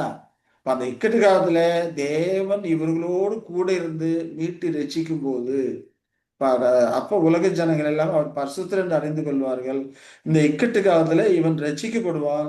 அந்த ரட்சிக்கப்படுகிற அந்த ஜனங்கள் தான் எசாயா 53 சொன்னப்பட்டது போல அதற்கு பிறகு ராஜ்ய சாபிதம் ஆகும்போது மற்றவர்களுக்கு கிறிஸ்துவை குறித்து சொல்றாங்க அப்படிங்கறத நம்ம புரிந்து கொள்ளக்கூடிய ஒரு காரியமா இருக்கு. அப்ப இந்த இக்கட்டு காலம் அதை போலத்த நாள் கிடையாது. யாக்கோபுக்கு இக்கட்டு காலம் சொல்றோம் இல்லைங்களா? இதை நார்மலா வந்து 2வது இக்கட்டு காலம் சொல்லி எல்ஹெச்எம் ஸ்டடி சொல்லுது. இந்த வேத வசனங்கள்ல 2வது இக்கட்டு காலமும் சொல்லப்படலை. ஆனாலும் கூட முதலாவது அவர்கள் வந்து சிதறடிக்கப்பட்ட அந்த காலங்கள், ஹிட்லர் முசோலினி போன்றவங்களும் அவங்களை வேட்டையாடினது, இதெல்லாம் வந்து ஒரு முதலாவது இக்கட்டு காலமாக நாம பிரித்து படிக்கிறோம். நம்முடைய வசதிக்காக வேண்டியதை பிரித்து படிக்கிறோம். ஏன்னா இப்போ மகாபுத்திரம்னு பார்த்தோம்னா வேர்ல்டு வார் உலக யுத்தத்தை நம்ம என்ன பண்றோம்? ஃபர்ஸ்ட் ஃபேஸ் செகண்ட் ஃபேஸ்ன்னு சொல்றோம் இல்லையா? முதலாம் உலக யுத்தம், 2ஆம் உலக யுத்தத்தை நமக்கு வந்து பிரித்து பார்க்குறோம். First face second phase. அது போல தான் இது வந்து அது முதலாவது இக்கட்டு காலம், இப்போ இருக்கிற 2வது இக்கட்டு காலம்னு சொல்லி அதை நம்ம பிரித்து நம்மளோட வசதிக்காக வேண்டி நம்ம பிரித்து புரிந்து கொள்ளுகிறோம். அப்போ இந்த இக்கட்டு காலம் வரும்போது அவன் அதற்கு நீங்களா ரட்சிக்கப்படுவான்னு சொல்றதே பார்க்கிறோம் இல்லைங்களா? சரி, அப்போ இஸ்ரவேல் ஜனங்கள் எப்போ தேவனை ஏற்றுக்கொள்வாங்க? ஒரு ஜனமாக, இனமாக எல்லாமே தேவனை அங்கீகரிக்கக்கூடிய காரியம் இந்த காலகட்டத்தில் தான் இருக்குது. முதல்ல தேவனை அங்கீகரிப்பாங்க. தேவன் தான் நம்மளை முதல்ல இங்க கொண்டு வந்தாரு அப்படிங்கிறத எப்போ அங்கீகரிப்பாருன்னு ஏற்கனவே பார்த்தோம் இல்லைங்களா? எசேக்கியேல் 39ல 28, 29ல பார்க்கும்போது தங்களில் ஒருவரையும் அங்கே அப்புறம் வைக்காமல் தங்களை தங்கள் சுய தேச திருப்பி கூட்டிக் கொண்டு வந்தேன் என்பதனால் நான் தங்கள் தேவனாய கர்த்தர் என்று அறிந்து கொள்வார்கள். எல்லாத்தையும் ஒருத்தர் மீது இல்லாம எல்லாம் வந்ததுக்கு அப்புறம் அவர் தேவன் தான் இந்த காரியங்களை நடப்பிக்கிறாரு அப்படிங்கிறத எல்லாரும் ஒட்டுமொத்தமாக இஸ்ரவேலர்கள் அறிந்து கொள்வார்கள் இல்லையா? இப்ப அந்த காலகட்டத்துல அவர் என்ன சொல்றாரு? இஸ்ரவேல் வம்சத்தார் மேல் என் ஆவியை ஊற்றினபடியால் என் முகத்தை இனி அவர்களுக்கு மறைக்க மாட்டேன் என்று கர்த்தராகிய ஆண்டவர் சொல்லுகிறாரு. யோவேல்ல படிக்கிறோம், மாம்சமான யாவருக்கும் யாவருக்காக என் ஆவியை ஊற்றுவேன் அப்படிங்கிறது. அப்படி எல்லாத்துக்கும் ஆவியை ஊற்றக்கூடிய அந்த காரியம் முதல்ல யாருக்கு நடக்குது? இங்க இஸ்ரவேல் வம்சத்தாருக்கு நடக்கக்கூடியதா இருக்குது அப்படின்னு சொல்லி பார்ப்போம். இப்ப அந்த காலகட்டத்துல ஆவியை ஊற்றுற அந்த காலகட்டத்துக்கு நடக்கக்கூடிய அந்த நிகழ்வுகள் அதை குறித்து பார்த்தோம்னா அதை சகரியா சொல்றாரு. சகரியா 12:9, 10 படிக்கும்போது, அந்நாளிலே எருசலேமுக்கு விரோதம் இவர்கள் எல்லா ஜாதிகளையும் அழிக்க பார்ப்பேன். ஆவி எப்ப ஊத்துறாரு? எல்லா ஜாதிகளையும் அழிக்க பார்க்கும்போது. எருசலேமுக்கு விரோதமாக எல்லா ஜாதிகளும் வந்திருக்கிறாங்க, முற்றுகை போட்டிருக்கிறாங்க. அந்த காலகட்டத்துலதான் நான் தாவீது குடும்பத்தார் மேலும் எருசலேம் குடும்பத்தின் மேலும் கிருபையின் ஆவியும் விண்ணப்பங்கள் ஆவியும் ஊற்றுவேன். அப்பொழுது அவர்கள் தாங்கள் குத்தின என்னை நோக்கி பார்த்து, ஒருவன் தன் ஒரே பேரானவனுக்காக புலங்கிறது போல எனக்காக புலம்பி, ஒருவன் தன் தலைச்சன் பிள்ளைக்காக துக்கிக்கிறது போல எனக்காக மானம் கசந்து துக்கிப்பார்கள் சொல்லப்படுறது நம்ம பார்ப்போம். அப்போ எல்லா ஜாதியும் அழிக்க பார்ப்பேன் அப்படிங்கிறாரு, கிருபையினாவே இன்னும் ஊற்றுவே அப்படிங்கிறாரு. அப்போ தாங்கள் குத்தின என்னை நோக்கி பார்ப்பாங்க, தன் தலைச்சன் பிள்ளைக்கு அழுவாங்கன்னு சொல்லும்போது இப்படி எல்லாம் அவர்கள் செய்யணும்னா, அப்ப அந்த காலகட்டத்திலே அவர்களை மனம் மாற்றுவதற்கு, அவருடைய இருதயத்தை கர்த்தருக்கு நேராக திருப்புவதற்கு மூப்பராகிய பாத்திரவான்கள் அங்கே உயிரோட வந்திருக்கணும் அந்த காலகட்டத்துல. ஆனா உயிரோட வந்து அவர்கள் மத்தியில இருக்கணும். இந்த காரியங்கள்லாம் இப்ப இந்த பாடப்பகுதியில இல்லை. இதெல்லாம் மற்ற மற்ற பாடங்கள்ல இருக்கிறது. நம்ம புரிந்து கொள்வதற்காக வேண்டி இந்த இந்த பாடத்தை புரிந்து கொள்வதற்காக வேண்டி இந்த காரியங்களை உங்களுக்கு நான் இப்போ உங்களோட இந்த காரியங்களை பகிர்ந்து கொள்கிறேன். அப்போ இந்த சூழ்நிலை நாம புரிந்து கொள்ளணும் அப்படிங்கிறதுக்காக தான் இது சொல்லப்படுகிறது. அப்போ இந்த சூழ்நிலையில இஸ்ரவேல் விரோதமா எல்லா ஜாதியும் வந்திருக்கிறாங்க, அவர் அழிக்க பார்க்கிறேன் அப்படிங்கிறாரு. இந்த சூழ்நிலை இவர்கள் மனம் மாறணும், தேவன் தான் தங்களை கொண்டு வந்து வச்சிருக்கிறாரு அப்படிங்கிறத அறிந்திருக்கிறாங்க. ஆனா இயேசு கிறிஸ்துவை ஏற்றுக்கொள்ளணும், இயேசு கிறிஸ்துக்காக வேண்டி இவர்கள் வந்து பாவத்தை அறிக்கிடணும். அதெல்லாம் வரணும்னா அப்ப இவர்கள் மத்தியிலே மூப்பரைய பார்த்து அவங்க வந்திருக்கணும். அப்ப உயிரோ வந்திருப்பாங்க. வந்திருக்கிறது நிச்சயமா அவர்களுக்கு தெரியாது. ஆனாலும் கூட மூப்பராக பார்த்தவங்க உயிரோட வரணும். எப்படி வர்றாங்க? பூரணத்திலே எழுந்து வராங்க இல்லையா? மனுஷக பூர்ணம் இருக்குது, மனசம்பந்தமான பூர்ணம் இருக்குது. ஒரு சில குறைபாடுகள் தான் இருக்கு. அதை எளிதாக விரைவிலே சரி செய்து கொள்வார்கள். அப்ப பூரணத்துல எழுந்து வரும்போது உங்கள் மூப்பர்கள் சொப்பனங்களை காண்பார்கள் என்று யோவேல்ல நம்ம படிக்கிறோம். அதே போல அவர்கள் உயிரோடு எழுந்து வந்ததுக்கு அப்புறம் ஆண்டவராய் யெஷுவா கிறிஸ்து அவர்களுக்கு சொப்பனங்கள் மூலமாக கிறிஸ்துவை குறித்த காரியங்களை எல்லாம் அவர்கள் விளக்கி சொல்வார், வெளிப்படுத்துவார். அதெல்லாம் அவர்கள் மூலமாக அறிந்து கொள்வார்கள். அறிந்து கொண்ட காரியத்தை தான் இப்ப அவங்களுக்கு யாருக்கு சொல்லணும்? இந்த இந்த சூழ்நிலை மத்தியிலே அவர்களுக்கு சொல்லணும். இஸ்ரவேல் ஜனங்களுக்கு இவர்கள் தான் எடுத்து சொல்லணும், மனம் மாத்தணும். அவருடைய இருதயத்தை யெஷுவாவுக்கு நேராக மனம் மாத்தணும். அப்ப இவர்கள் இஸ்ரவேலருக்கு எடுத்து சொல்லணும். இஸ்ரவேல் எடுத்து சொல்றதுக்கு முன்னால இவர்கள் அங்கே வந்திருக்கணும். வந்து இயேசு கிறிஸ்துவை குறித்து இவர்கள் அறிந்திருக்கணும். எந்த விதமா அறிந்து கொள்வாங்கன்னு பார்த்தோம்னா, உதாரணத்துக்கு பவுல் அப்போஸ்தலனை எடுக்கலாம். பவுல் அப்போஸ்தலனை ஆண்டவர் தெரிந்து கொண்ட உடனே அவர் நேரா போய் இயேசு கிறிஸ்துவை குறித்த காரியங்கள்லாம் அப்போஸ்தலர்கிட்ட போய் அறிந்து கொள்ளல. அவர் நேரா வந்து அரபி தேசத்துக்கு போறார். அங்க 1 வருஷம் இருக்கிறார். அங்கே யெஷுவா கிறிஸ்து அவரை குறித்த காரியங்கள் எல்லாம் தரிசனமாக அவர்களுக்கு விளங்க பண்ணி இருக்கிறார். ஆகையினாலதான் அவர் யெஷுவா கிறிஸ்து பஸ்கா காலத்திலே யெஷுவா கிறிஸ்து பேசின காரியங்கள்லாம் கொரிந்தியில சொல்றாரு. அப்பத்தை எடுத்து பிட்டு இல்லையா பங்கிட்டு உங்களுக்கு சிந்த பிக்கப்படுகிற சரீரமா இருக்குன்னு சொன்னாரு. இந்த காரியங்கள்லாம் உடன் இருந்து பார்த்தது போல அங்க விவரிக்கிறாரு. 1 கொரிந்தியர்ல விவரிக்கிறார் அப்படிங்கிறத நம்ம பார்க்கிறோம். இதெல்லாம் எப்படி அவருக்கு தெரியும்? ஏன்னா அவர் சொல்றாரு, நான் ஏற்றுக்கொண்ட உடனே நான் வந்து அப்போஸ்தலர் இடத்துல போகல அப்படிங்கிறார். இப்ப தேவன் அவருக்கு தரிசனத்திலே காண்பிச்சிருக்கிறாரு. அப்ப அதை குறித்து கூட இன்னொரு சொல்லும் போது, தேவனுக்குள்ள ஒரு மனுஷனை அறிவன் 3ஆம் வானம் வரைக்கும் எடுக்கப்பட்டான்னு சொல்றார். அப்போ மில்லியன் யுக காரியங்கள் எல்லாம் அவர்களுக்கு காண்பிக்கப்பட்டிருக்கு, வெளிப்படுத்தப்பட்டிருக்குதுன்னு சொல்லி அங்கே சொல்றாருங்க பாக்குறோம். அதே போல மூப்பராய பாத்திரம் உயிரோடு வந்திருக்கும் போது அவர்களுக்கு தரிசனத்தின் மூலமாக கிறிஸ்துவை குறித்த காரியங்கள் நிச்சயமாக அவர்களுக்கு வெளிப்படுத்தப்பட்டிருக்கும். பூமியில நடக்கிற சூழ்நிலைகளை அவர்கள் உணர்ந்திருப்பாங்க. ஏன்னா அவர்கள் பூர்ணமான மனுஷர். பூர்ணமான மனுஷர்கள் மற்றவர்கள் மனதிலே நினைக்கிற காரியங்கள்லாம் அவர்களுக்கு தெரியும். இயேசு கிறிஸ்து பூர்ணமான மனிதன், பரிசுத்தர், பாவம் இல்லாதவர். பூமியில் இருக்கும்போது மற்றவர்கள் வாய் வார்த்தை சொல்லலைன்னா கூட மனசுல நினைச்சிருக்கும் போது அந்த கேள்விகளுக்கு அவர் பதில் சொல்றாரு இல்லையா? நீங்கள் இப்படி பொல்லாதவைகளை சிந்திக்கிறது என்ன அப்படிலாம் சொல்லிட்டு அவங்களுக்கு பதில் சொல்றாரு அப்படிங்கிறத நம்ம பார்ப்போம். அப்ப இவர்களுக்கும் அந்த விதமான முழுமை அந்த பூர்ணத்துவத்துல எழுந்து வர்றதுனால இவர்களுக்கு அந்த விதமான கெப்பாசிட்டி எல்லாம் இருக்கும். இவருடைய பேச்சு திறமை, ஆளுமை தன்மை, இதெல்லாம் மற்றவர்களால் கவரப்படத்தக்கதா இருக்கும். பூர்ணர்கள் இல்லையா, கவரப்படத்தக்கதா இருக்கும். அப்ப இவர்கள் கிறிஸ்துவை குறித்து அந்த ஏற்ற காலத்திலே இல்லையா தேவனை ஏற்றுக்கொண்டிருக்கிறாங்க. ஒருத்தரும் மீதி இல்லாம அங்க வந்திருக்கிறாங்க. எதிராளிகள் சூழ்ந்திருக்கிறாங்க. சூழ்ந்திருக்க இந்த காலகட்டத்தில் என்ன செய்யறதுன்னு தெரியாம தடுமாறி கொண்டிருக்கிறாங்க. அப்படிப்பட்ட காலத்துல அவர்கள் தேவன் போய் கூப்பிடும் போது நிச்சயமாக அவர்களுக்கு கிறிஸ்துவை குறித்த காரியங்கள்லாம் அவர்களுக்கு இவர்கள் மூலமாக வெளிப்படுத்தப்படும்.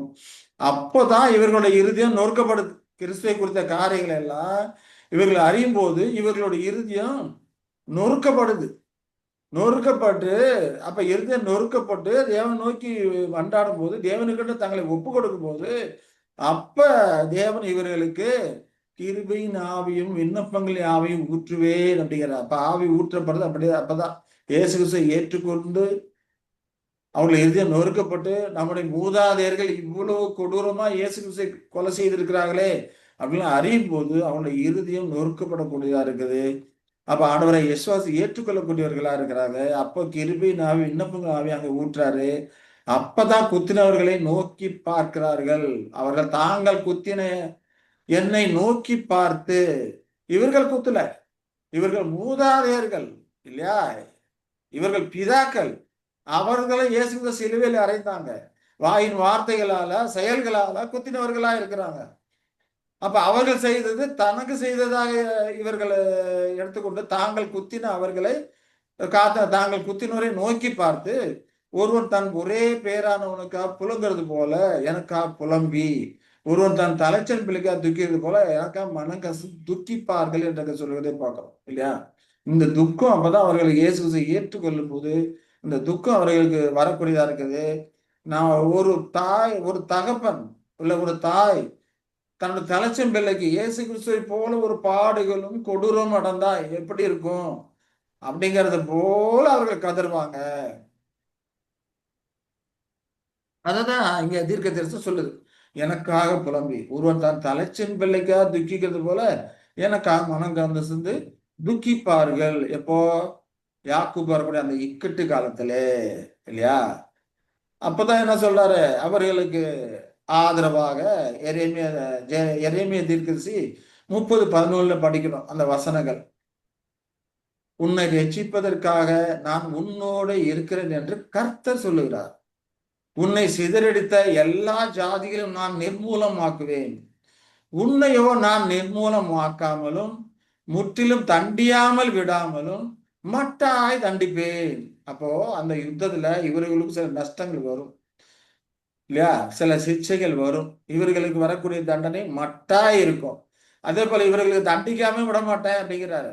ஏன்னா இவ்வளவு காலம் கூட்டி எல்லாம் சேர்த்திருக்கிறாரு. இன்னும் இவங்களாம் இயேசு கிறிஸ்து அறியல, ஏற்றுக்கொள்ளல. இந்த காலம் வரும்போதுதான் மூப்பராய் பார்த்தோம் மூலம் ஏற்றுக்கொள்ளக்கூடியவர்களா இருக்கிறாங்க. அப்ப இந்த இந்த காரியங்களுக்கெல்லாம் பார்த்தோம்னா முற்றிலும் தண்டிக்க மாட்டேன், ஆனா மட்டாய் தண்டிப்பேன். ஆனா உன்னை சிதறடிச்ச ஜாதிகளை நிர்மூலமாக்குவேன் சொல்லி அங்க சொல்றதை நம்ம பார்ப்போம். இருக்கு ஜெரேமியா 30:11 ஒரு ஆறுதலாக நான் உன்னை ரட்சிப்பேன்னு சொல்லி அங்க சொல்றதை நாம் பார்க்கிறோம் இல்லைங்களா? இப்ப இந்த நிகழ்வுகளை நாம் பார்த்தோம்னா என்ன புரியுதா, நீங்க மூப்பராக பார்த்துருவாங்க சொல்றீங்க, எப்படி சொல்றீங்க? இந்த மறுபடியும் சொல்றேன், இந்த பாடத்துல இந்த விஷயங்கள்லாம் இல்லை.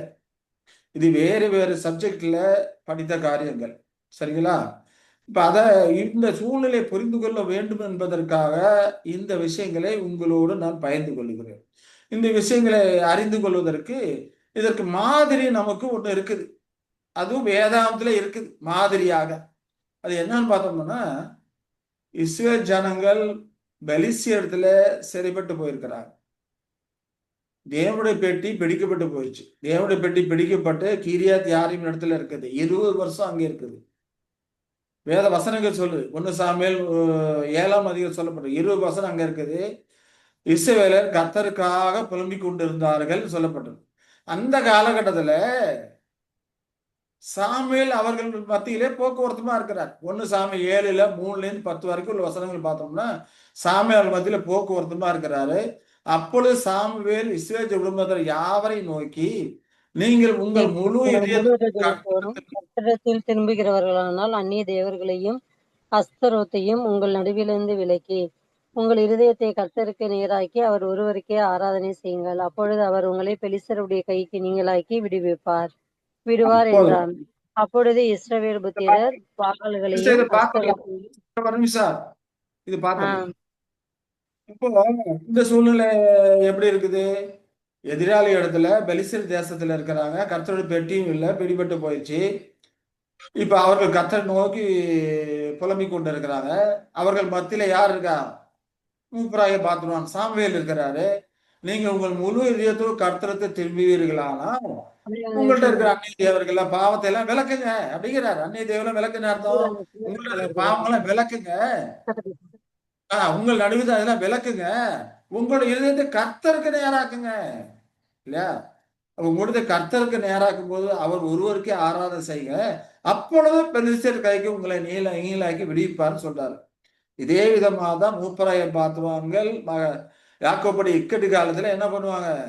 அவர்களுடைய இருதயத்தை கர்த்தருக்கு நேராக திருப்பாங்க. அப்போ இஸ்ரவேல் ஜனங்க என்ன பண்ணாங்க? இப்ப சாமியல் சொல்லும்போது கர்த்தர் ஒருவருக்கே ஆராதனை செய்தார்கள் இல்லையா? பாகால்கள் அஸ்திரோத்தெல்லாம் விலக்கிட்டாங்க. 4வது வசனம் படிக்கும் போது அஸ்திரோத்தெல்லாம் விலக்கிட்டாங்க. கர்த்தர் ஒருத்தருக்கு ஆராதனை செய்தார்கள் என்று சொல்லுகிறதே நாம பார்க்கிறோம் இல்லைங்களா? சரி, 5ல இருந்து படிக்கலாம். 5, 6 படிக்கலாம் சிஸ்டர். 1 சாமுவேல் 7ல 5, 6. பின்பு சாமுவேல், நான் உங்களுக்காக கர்த்தரை மன்றாடும்படிக்கு இஸ்ரவேலர் எல்லாரையும் மிஸ்பாவிலே கூட்டுங்கள் என்றான். அவர்கள் அப்படியே மிஸ்பாவிலே கூடிவந்து தண்ணீர் மொண்டு கர்த்தருடைய சந்நிதியில் ஊற்றி அன்றைய தினம் உபவாசம் பண்ணி கர்த்தருக்கு விரோதமாய் பாவம் செய்தோம் என்று அங்கே சொன்னார்கள். மிஸ்பாவிலே சாமுவேல் இஸ்ரவேல் புத்திரரை நியாயம் விசாரித்து கொண்டிருந்தான். இஸ்ரவேல் புத்திரர் மிஸ்பாவிலே சிஸ்டர் இந்த 2 வருஷத்தை முடிச்சிடலாம். இப்ப இஸ்ரவேல் புத்திரர் என்ன பண்ணாங்க? சாமுவேல் சொல்றாரு மிஸ்பாவில கூடுங்கன்னு சொல்ற எல்லாத்தையும் மிஸ்பாவில கூட்டுறாரு. கூட்டினாலும் அவங்க என்ன பண்றாங்க? தண்ணீர் முண்டு கர்த்தருடைய சந்நிதியில் ஊற்றி அன்றைய தினம் உபவாசம் இருக்கிறாங்க. கர்த்தருக்கு விரோதமா பாவம் செய்தோம் என்று அங்கே சொல்றாங்க. அப்ப பாவ அறிக்கை பண்றாங்க. தண்ணீர் முண்டு கர்த்தருடைய சந்நிதியில் ஊற்றனா என்ன அர்த்தம்? தேவனோட உடன்படிக்கை பண்றாங்க இல்லையா? உடன்படிக்கை பண்றதுக்குள்ள உடன்படிக்கை பண்றாங்க. இனி அதெல்லாம் செய்ய மாட்டோம், இனி அதெல்லாம் செய்ய மாட்டோம் உடன்படிக்கைக்கு வர்றாங்க. உபவாசம் இருக்கிறாங்க. கர்த்தருக்கு விரோதம் பாவம் செய்தோம் என்று பாவ அறிக்கை பண்றாங்க இல்லையா? இந்த விதமாக இந்த மூப்பராகி பாத்திரமான இருக்கிற சாமுவேல் இஸ்ரேலரை அவங்களுடைய இருதயத்தை இஸ்ரேலுடைய எல்லாருடைய இருதயத்தையும் யாருக்கு நேராக்குறாரு? கர்த்தருக்கு நேராக்குறாரு அப்படின்னு சொல்லி பார்ப்போம் இல்லையா? அப்ப இந்த விதமாக செய்து கொடுக்க இந்த காலகட்டத்துலதான் இஸ்ரவேல் பெலிஸ்தர் என்ன பண்ணாங்க? அவங்கள சூடுறாங்க இல்லையா? இஸ்ரவேல் புத்திரர் மிஸ்பாவில கூடி வந்த பெலிஸ்தர் கேள்விப்பட்ட போது அவரோட அதிபதிகள் இஸ்ரவேலுக்கு விரோதமா எதிர்த்து வந்தாங்க. அதை இஸ்ரவேல் புத்திரர் கேள்விப்பட்டு பெலிஸ்தர் பயப்படுறாங்கன்னு சொல்லி பார்க்கிறோம். இப்ப 8, 9 படிக்கலாம் சிஸ்டர். 1 சாமுவேல் 7, 8, 9. சாமுவேலை நோக்கி, நம்முடைய தேவனாகிய கர்த்தர் எங்களை பெலிஸ்தரின் கைக்கு நீங்களாகி ரட்சிக்கும்படிக்கு எங்களுக்காக அவரை நோக்கி ஓயாமல் வேண்டிக் கொள்ளும் என்றார்கள். அப்பொழுது சாமுவேல் பால் குடிக்கிற ஒரு ஆட்டுக்குட்டியை பிடித்து அதை கர்த்தருக்கு சர்வாங்க தகன பலியாக செலுத்தி இஸ்ரவேலுக்காக கர்த்தரை நோக்கி வேண்டிக் கொண்டான். கர்த்தர் அவனுக்கு மறுமொழி அருள செய்தார். சாமுவேல் என்ன பண்றாரு? வேண்டிக் கொள்ளும் சொல்லிட்டு ஒரு ஜனங்க சாமுவேல் நோக்கி என்ன சொல்றாங்க? நம்முடைய தேவனாய கர்த்தர் எங்களை பெலிஸ்தரின் கைக்கு நீங்களாக்கி ரட்சிக்கும்படிக்கு எங்களுக்காக அவரை நோக்கி ஓயாமல் வேண்டிக் கொள்ளுங்க, ஜெபம் பண்ணுங்க அப்படிங்கிறார் இல்லையா? கூட்டி வந்திருக்கு எதுக்காக? யுத்தத்துக்காக இல்ல. அவர்கள் தேவனை நோக்கி அறிக்கை செய்து பாவத்தை மன்னிக்க மன்றாடுறதுக்காக வந்திருக்கிறாங்க, ஜெபிக்கிறதுக்காக வந்திருக்கிறாங்க. பெலிஸ்தர் கூடிக்கொண்டாங்க. இப்ப அவங்க என்ன பண்றாங்க? எங்களுக்காக வேண்டிக் கொள்ளுங்க அப்படிங்கிறாங்க. இஸ்ரவேல் உபவாசம் இருக்கிறாங்க, பாவ அறிக்கை பண்றாங்க, இந்த சூழ்நிலைகளை நீங்க புரிந்து கொண்டா இதே போல சூழ்நிலைகள் தான் அங்க யாக்கோபு இக்கட்டு காலத்துல வருது இல்லையா? எங்களுக்காக ஓயாம வேண்டிக் கொள்ளுங்கள் அப்படிங்கிறாரு. அப்போ அவங்களுக்கு பாவம் போக்கும்படிக்கு ஒரு ஆட்டுக்குட்டியை பிடித்து என்ன பண்றாரு? சர்வாங்க தவணை செலுத்தி இஸ்ரவேலுக்காக கர்த்தரை நோக்கி ஜெபம் பண்றாரு. யாரு? சாமுவேல். அப்ப கர்த்தர் அவனுக்கு மறுமொழி அருளி செய்தான்னு சொல்லி பார்க்கோம். அப்ப யாக்கோபுட இக்கட்டு காலத்துல அந்த மூப்பராய் பார்த்தா அவர் ஆண்டவரை யெஷுவா கிறிஸ்து குறித்து எல்லாம் சொல்லும் போது அவங்க நெருக்க பாட்டுல இருப்பாங்க இல்லையா? அப்ப எதிராளிகள் அவளை நெருக்கி கொண்டு இருப்பாங்க. இந்த காலகட்டத்துல கர்த்தர் நோக்கி முறையிடுறாங்க. அப்பதான் ஒரு தலைச்சன் பிள்ளைக்கு அழுகிறது போல் அழுது வேண்டிக் கொள்றாங்க. நிச்சயமா உயிரோடு எழுந்து வந்திருக்கிற மூப்பராகிய பாத்ருவான்களும் அவர்களுக்காக வேண்டுதல் செய்வார்கள் இல்லையா? இப்ப நிச்சயமா அவர்கள் வேண்டுதலை தேவன் இங்க சாமியோட வேண்டுதலுக்கு மறுமொழி கொடுத்தார், மறுமொழி அருளி செய்தான்னு சொல்லி பார்க்கோம் இல்லையா? எந்த விதமா மறுமொழி அருளி செய்திருக்கிறாரு? சாமுவேல் பெலிஸ்தர் இஸ்ரவேல் மேல் யுத்தம் பண்ண நெருங்குறாங்க. கர்த்தர் மகா பெரிய இடி முழக்கங்களை பெலிஸ்தர் மேல் அந்நாளிலே முழங்க பண்ணி அவர்களை கலங்கெடுத்ததனால் அவர்கள் இஸ்ரவேலுக்கு விரோதமா பட்டு விழுந்தார்கள். இஸ்ரவேலுக்கு முன்பாக பட்டு விழுந்தார்கள். பெரிய இடி முழக்கங்கள், இடி மின்னல் இல்ல அந்த விதமா வந்து பட்டு விழுந்தார்கள் சொல்லப்படுது. இப்ப யாக்கோபு இக்கட்டு காலத்துல அதே விதமாக அவர்கள் தங்களுடைய இருதயத்தை கர்த்தருக்கு நேராக்கும் போது பாவ அறிக்கை செய்து தாங்கள் குத்தினவர்கள் நோக்கி பார்த்து தேவனை நோக்கி ஒரு தலைச்ச பிள்ளைக்கு அழுது போல அழுது மன்றாடி தேவன் நோக்கி கூப்பிடுவாங்க. பாத்திரவான்களும் தேவனை நோக்கி விண்ணப்பம் பண்ணுவாங்க. தேவன் இங்கே சாமுவேல் காலத்துல எப்படி அவர்களுக்கு மறுமொழி அருளி செய்தாரோ அதே போல அந்த காலத்துல மறுமொழி அருளி செய்வாரு இல்லைங்களா? அப்ப அவர்களுக்கு ஒரு பாதுகாப்பை கொடுப்பாரு. அங்கே சொல்றாரு, அவங்களை முற்றிலுமா சங்கரிப்பேன், ஆனா உங்களை என்ன பண்ணுவேன்? மட்டாய் தண்டிப்பேன். பார்த்தோம் இல்லைங்களா? அதுதான் இங்க நடக்குது. அப்ப அங்க எப்படி நடக்கும் அப்படிங்கிறத எசேக்கியேல் சொல்றாரு. இப்ப இக்கட்டு காலத்துல எந்த விதமா இருக்கும் எசேக்கியேல் 38ல 21ல இருந்து 23 வரைக்கும் படிக்கலாம். எப்படி கர்த்தர் மறுமொழி கொடுத்திருக்கிறாருங்கிறத இங்க சொல்றாரு. என் எல்லா மலைகளிலும் பட்டயத்தை அவனுக்கு விரோதமாக வரவழைப்பேன் என்று கர்த்தராகிய ஆண்டவர் சொல்லுகிறார். அவன் பட்டயம் அவன் சகோதரனுக்கு விரோதமாக இருக்கும் சொல்றாரு இல்லையா? எதிராளிகள் வரும்போது அவங்களே ஒருத்தருக்கு ஒருத்தர் அடிச்சுக்குவாங்க, ஒருத்தருக்கு சண்டை போடுவாங்க, ஒருத்தருக்கு ஒருத்தர் வெட்டிக்குவாங்க அப்படிங்கிற மாதிரிதான் இங்க சொல்றாரு. அப்ப கோகு வரும்போது கோகு தன்னுடைய சேனைகள்லாம் கூட்டிட்டு வரும்போது அவர்களுடைய படைகள் அவருடைய நேச நாடுகள் இவர்களும் ஒருத்தருக்கு ஒருத்தர் அடிச்சு கொள்வாங்க அப்படி அதன் மூலமாக மறுமொழி கொடுக்குறேன் அப்படிங்கிறார். அது மட்டும் இல்லாம கொள்ளை நோயினாலும் ரத்தம் சிந்தினாலும் நான் அவனோட வழக்காடி அவன் மேலும் அவன் இராணுவங்களின் மேலும் அவனோடு இருக்கும் திரளான ஜனங்கள் மேலும் வெள்ளமாய் அடிக்கும் மலையையும் பெரும் கல்மலையையும் அக்கினியையும் கந்தகத்தையும் வர்ஷிப்பேன் அப்படிங்கிறார் இல்லைங்களா? இதெல்லாம் இப்படிலாம் செய்து அவர்களுக்கு மறுமொழி கொடுக்கிறார். யாக்கோபு இக்கட்டு காலத்துல அவர்கள் கர்த்தரை நோக்கி ஒருவன் தன் தலைச்ச பிள்ளைக்காக வேண்டுவது போல வேண்டும் போது அவர்களுக்கு மறுமொழி கொடுக்கிறாரு இல்லையா? அங்க எப்படி சாமியல் காலத்துல இடி மேல மின்னல் எல்லாம் வரவழைச்சு கலங்கடிச்சாரோ அதே போல இங்கேயும் கலங்கடிக்கிறாரு. ஒவ்வொருத்தன் பட்டயம் அவனுக்கு விரோதமா இருக்குது. இதே அதே போல பார்த்தோம்னா இந்த கிதியோன் காலத்துல அதே போலதான் கிதியோன் போய் 300 பேர்த்தோட போகும்போதும் அங்கேயும் ஒரு பட்டயத்துக்கு விரோதமாக ஒருத்தருக்கு விரோதமா வெட்டி கொண்டு அங்க விழுகிறாங்க அப்படின்னு சொல்லி நம்ம படிக்கிறோம். இப்ப தேவன் இவ்விதமாக தம்முடைய ஜனங்களை ரட்சிக்கிறவரா இருக்கிறாரு. கல்மலை அக்கினி இல்லையா? வெள்ளம் பெறக்கூடிய மலை இதன் மூலமா ரட்சிக்கிறான்னு சொல்லி பார்க்கிறோம். அப்ப 23 படிக்கும்போது இவ்விதமாய் நான் அநேக ஜாதிகள் கண்களுக்கு முன்பாக என் மகத்துவத்தையும் என் பரிசுத்தத்தையும் விளங்க பண்ணி அறியப்படுவேன்.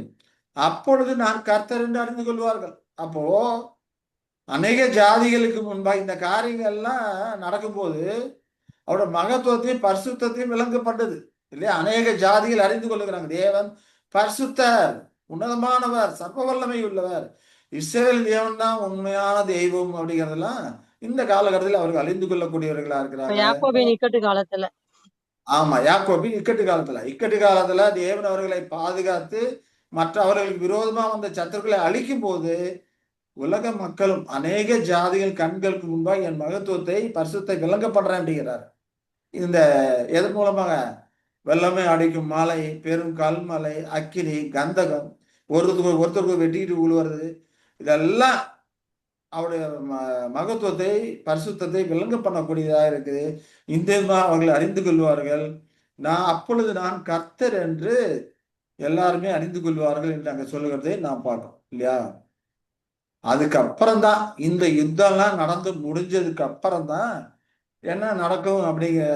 இந்த யுத்தத்துல இஸ்ரவேலர்கள் மட்டாய் தண்டிப்பேன்னு சொல்றாரு. இவ்வளவு பெரிய சங்காரம் ஏற்படும் போது நிச்சயமா கொஞ்சம் பேர் மீதியா இருப்பாங்க. அங்க கொஞ்சம் பேர் எல்லா தேசத்திலும் மீதியா இருப்பாங்க. இஸ்ரவேலிலும்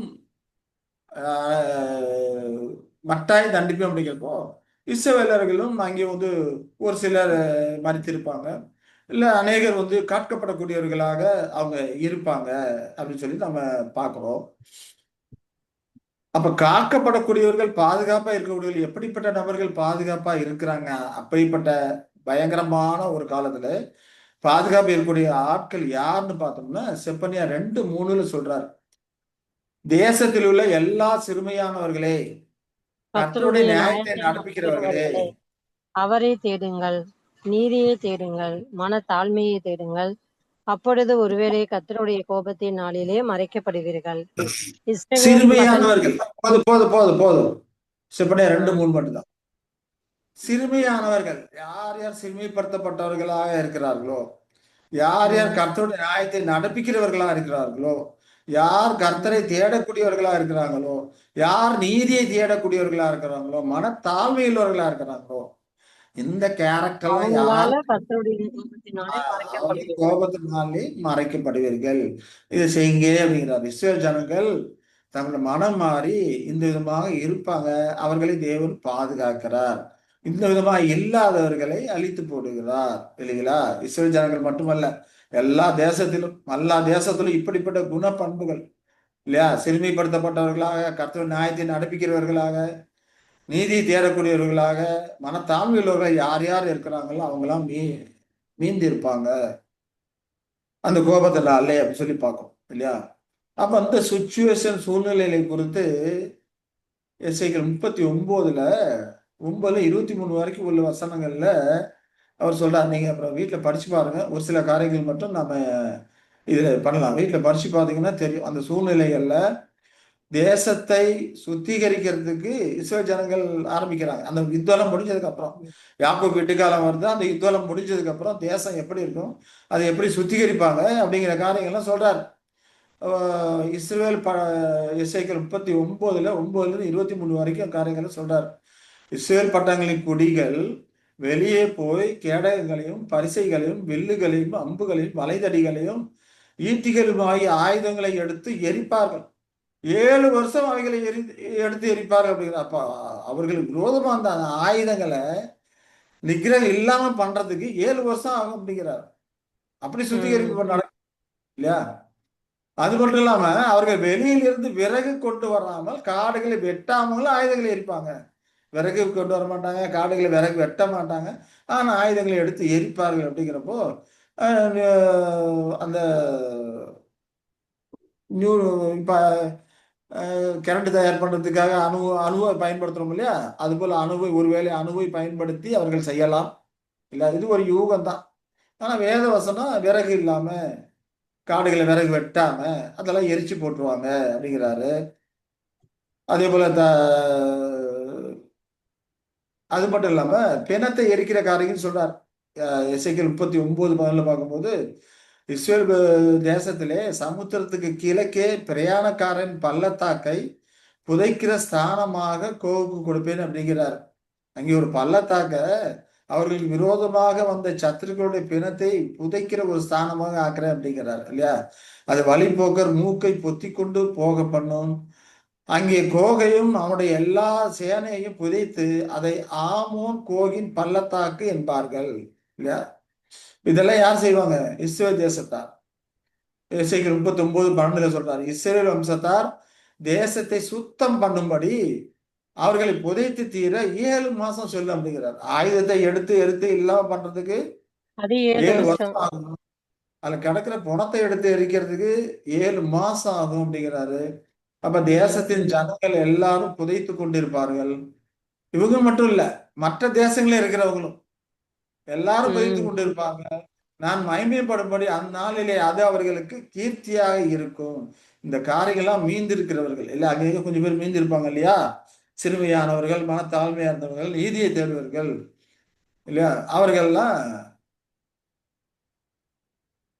அவர்களுக்கு இது கீர்த்தியாக இருக்கும். இஸ்ரவேல் ஜனங்களுக்கு இந்த காரியங்கள்லாம் தேவனுடைய கீர்த்தியை வெளிப்படுத்தக்கூடிய ஒரு காரியமா இருக்கும்.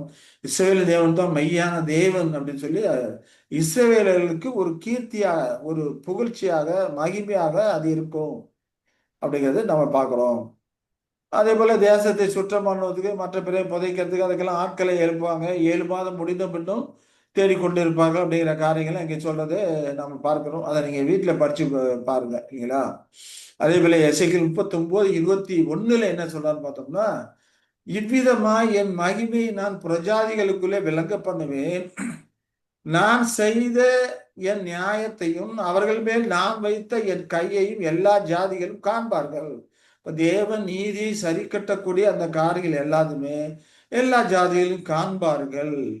அன்று முதல் என்றும் நான் தங்கள் தேவனாய கர்த்தர் என்று இஸ்ரவேல் வம்சத்தார் அறிந்து கொள்வார்கள். அப்ப அப்போயிலிருந்து அதற்கப்புறம் வரக்கூடிய காலங்கள் எல்லாத்திலுமே அவர் நான் தான் அவர்கள் யாவே தேவன் அவருடைய தேவன், யெஷுவா கிறிஸ்து அவருடைய இரட்சகர், மீட்பர் அப்படிங்கிற காரியங்களை எல்லாமே அறிந்து கொள்வார். அன்று முதல் என்றும் நான் தங்கள் தேவனாய கர்த்தர் என்று இஸ்ரவேல் வம்சத்தார் அறிந்து கொள்வார்கள் அப்படின்னு சொல்லி பார்க்கிறோம் இல்லைங்களா?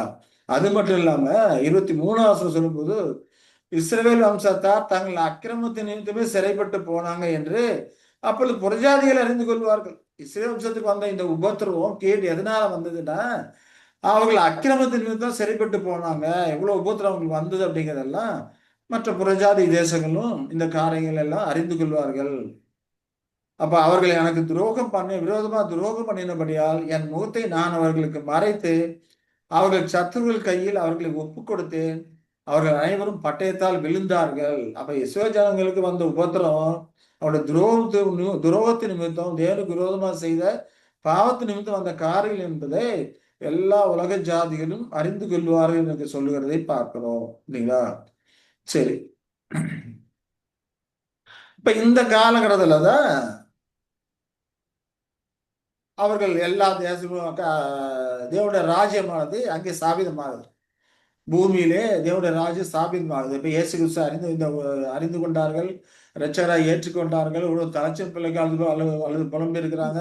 இப்ப அவர்கள் மேல் பரிசுத்த ஆவி ஊற்றப்பட்டிருக்குது இல்லையா? விண்ணப்பத்து ஆவி கிருபையில ஆவி ஊற்றுவேன்னு சொல்லியிருக்கிறாரு, ஊற்றப்பட்டிருக்கு. இப்போ ராஜ்யம், பூமிக்குரிய ராஜ்யம் அங்கே ஸ்தாபிதமாக ஆரம்பிக்குது. ஏன்னா இதுக்கு மேல எந்த ஒரு யுத்தமும் கிடையாது இல்ல. இது வரைக்கும் தோணும், இனிமேல் தோண்டாமான மகா உபத்திரம் சொல்லியிருக்கிறார். ஆனா இதுக்கு மேல எந்த ஒரு உபத்திரம் துன்பம் வர்றதுக்கான வாய்ப்பு கிடையாது.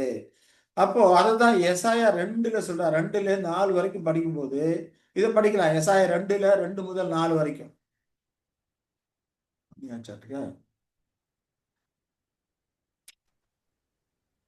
கடைசி நாட்களில் கர்த்தருடைய ஆலயமாகிய பர்வதங்களின் கொடிமுடியில் ஸ்தாபிக்கப்பட்டு மலைகளுக்கு மேலாய் உயர்த்தப்படும். எல்லா ஜாதிகளும் அதற்கு ஓடி வருவார்கள்.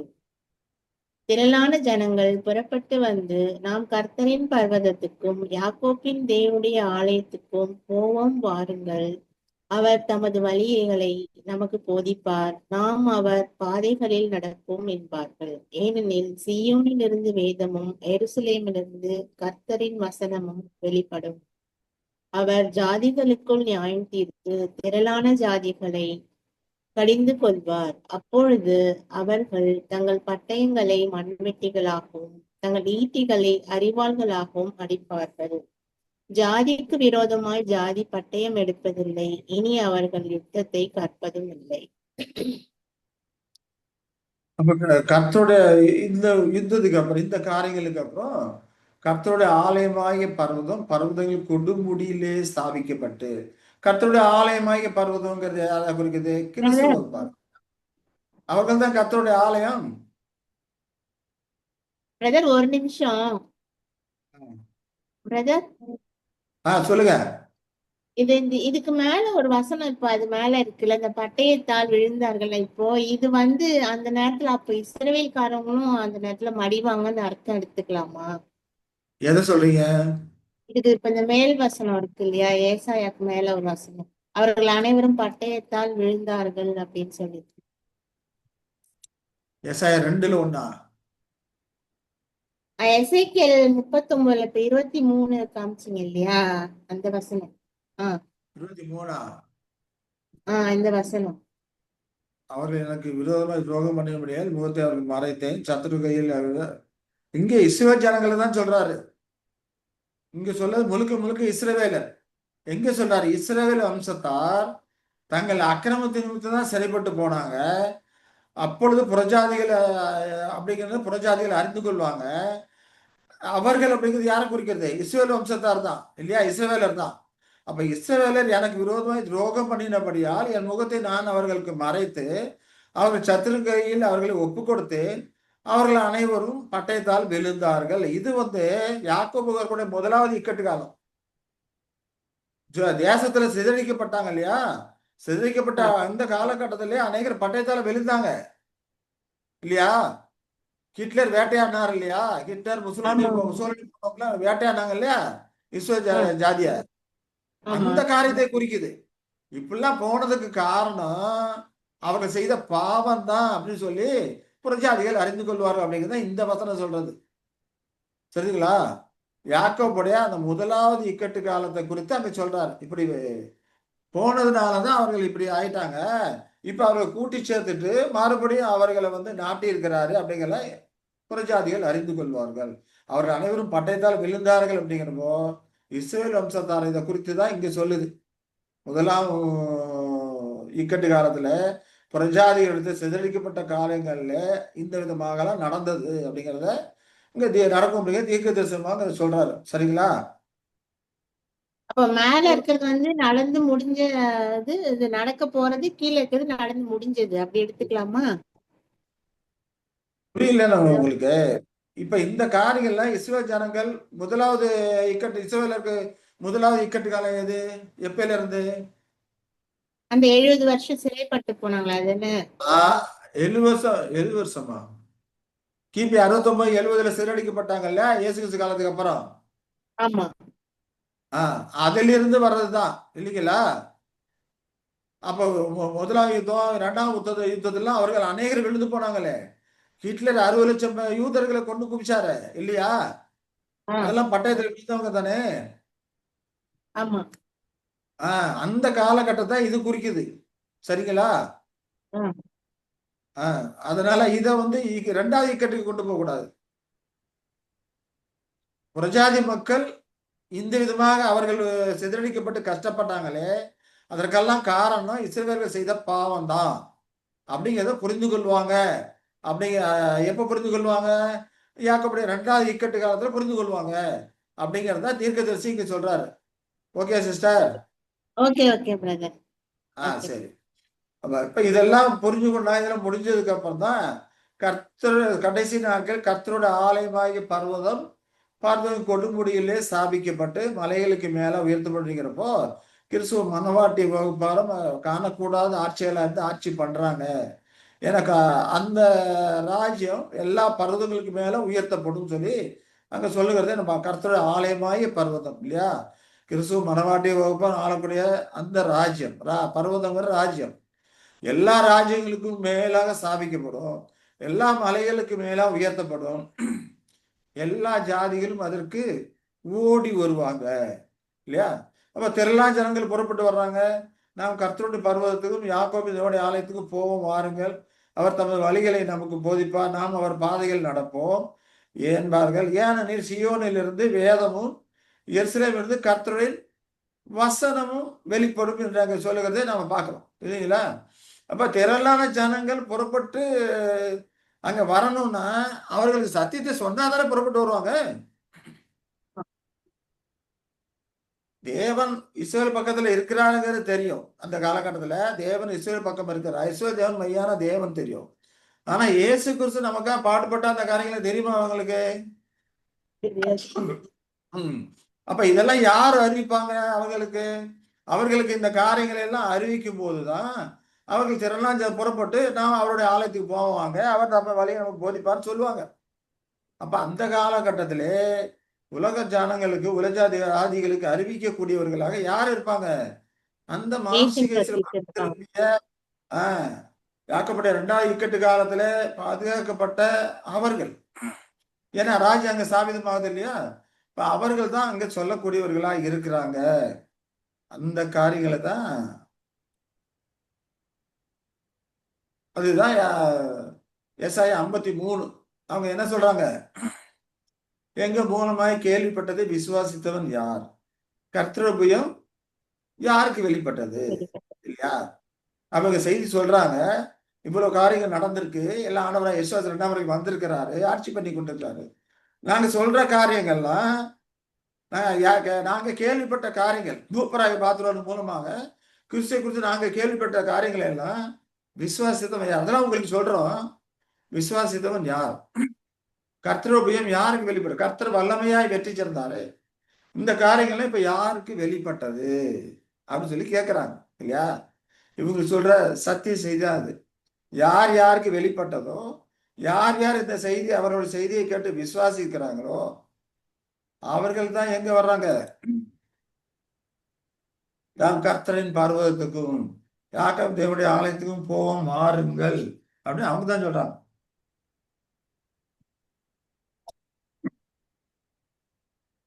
ஏன்னா சீயோனிலிருந்து வேதமும், சீயோனுங்கிறது யாருக்கு இருக்குது? கிறிஸ்துவ மனவாட்டிய பரமசியோன் இல்லைங்களா? ஆளக்கூட ஆட்சியாளர் இருக்கிற அங்கிருந்து தான் வேதம் வரும். எருசலேம் இருந்து கர்த்தரின் வசனமும் வெளிப்படும். இப்படி கர்த்தரின் வசனங்களை வெளிப்படும் போது அவர் ஜாதிகளுக்குள்ளே நியாயம் தீர்த்து திரளான ஜனங்களை கடிந்து கொள்வார். எப்போ? இந்த இக்கட்டு காலத்துல திரளான ஜனங்களை கடிந்து கொள்ளும் போது அதுக்கப்புறம் வரக்கூடிய காலங்கள்ல ஆண்டவரை ஏற்றுக்கொள்வாங்க. இயேசு ஏற்றுக்கொள்வோர் யார் யார் விசுவாசிக்கிறாங்களோ, யார் யார் கர்த்தருடைய புயம் வெளிப்பட்டதோ அவர்கள் முதலாவது நாம் யாக்கோபு தேவனுடைய ஆலயத்துக்கு போவோம் வாருங்கன்னு சொல்லிட்டு வருவாங்க. யாரு? இஸ்ரவேலருடைய அந்த செய்தியை கேட்டு, இயேசு கிறிஸ்துவை குறித்து அவங்களுக்கு கொடுக்கிற செய்தியை கேட்டு அவர்கள் மனம் மாறி அவர்கள் வரக்கூடியவர்களா இருப்பாங்க. அப்ப அதற்கப்புறம் என்ன பண்ணும்? ஜாதிக்கு விரோதமாக ஜாதி பட்டயம் எடுப்பதில்லை, இனி அவர்கள் யுத்தத்தை கற்பதும் இல்லை. அப்ப ராஜ்யம் அங்க ஸ்தாபிதமாகுது. அந்த காலகட்டத்திலே இஸ்ரவேல் ஜனங்கள் மற்ற புறஜாதி மக்களுக்கு சொல்லக்கூடிய செய்தி இல்லையா? நற்செய்தி.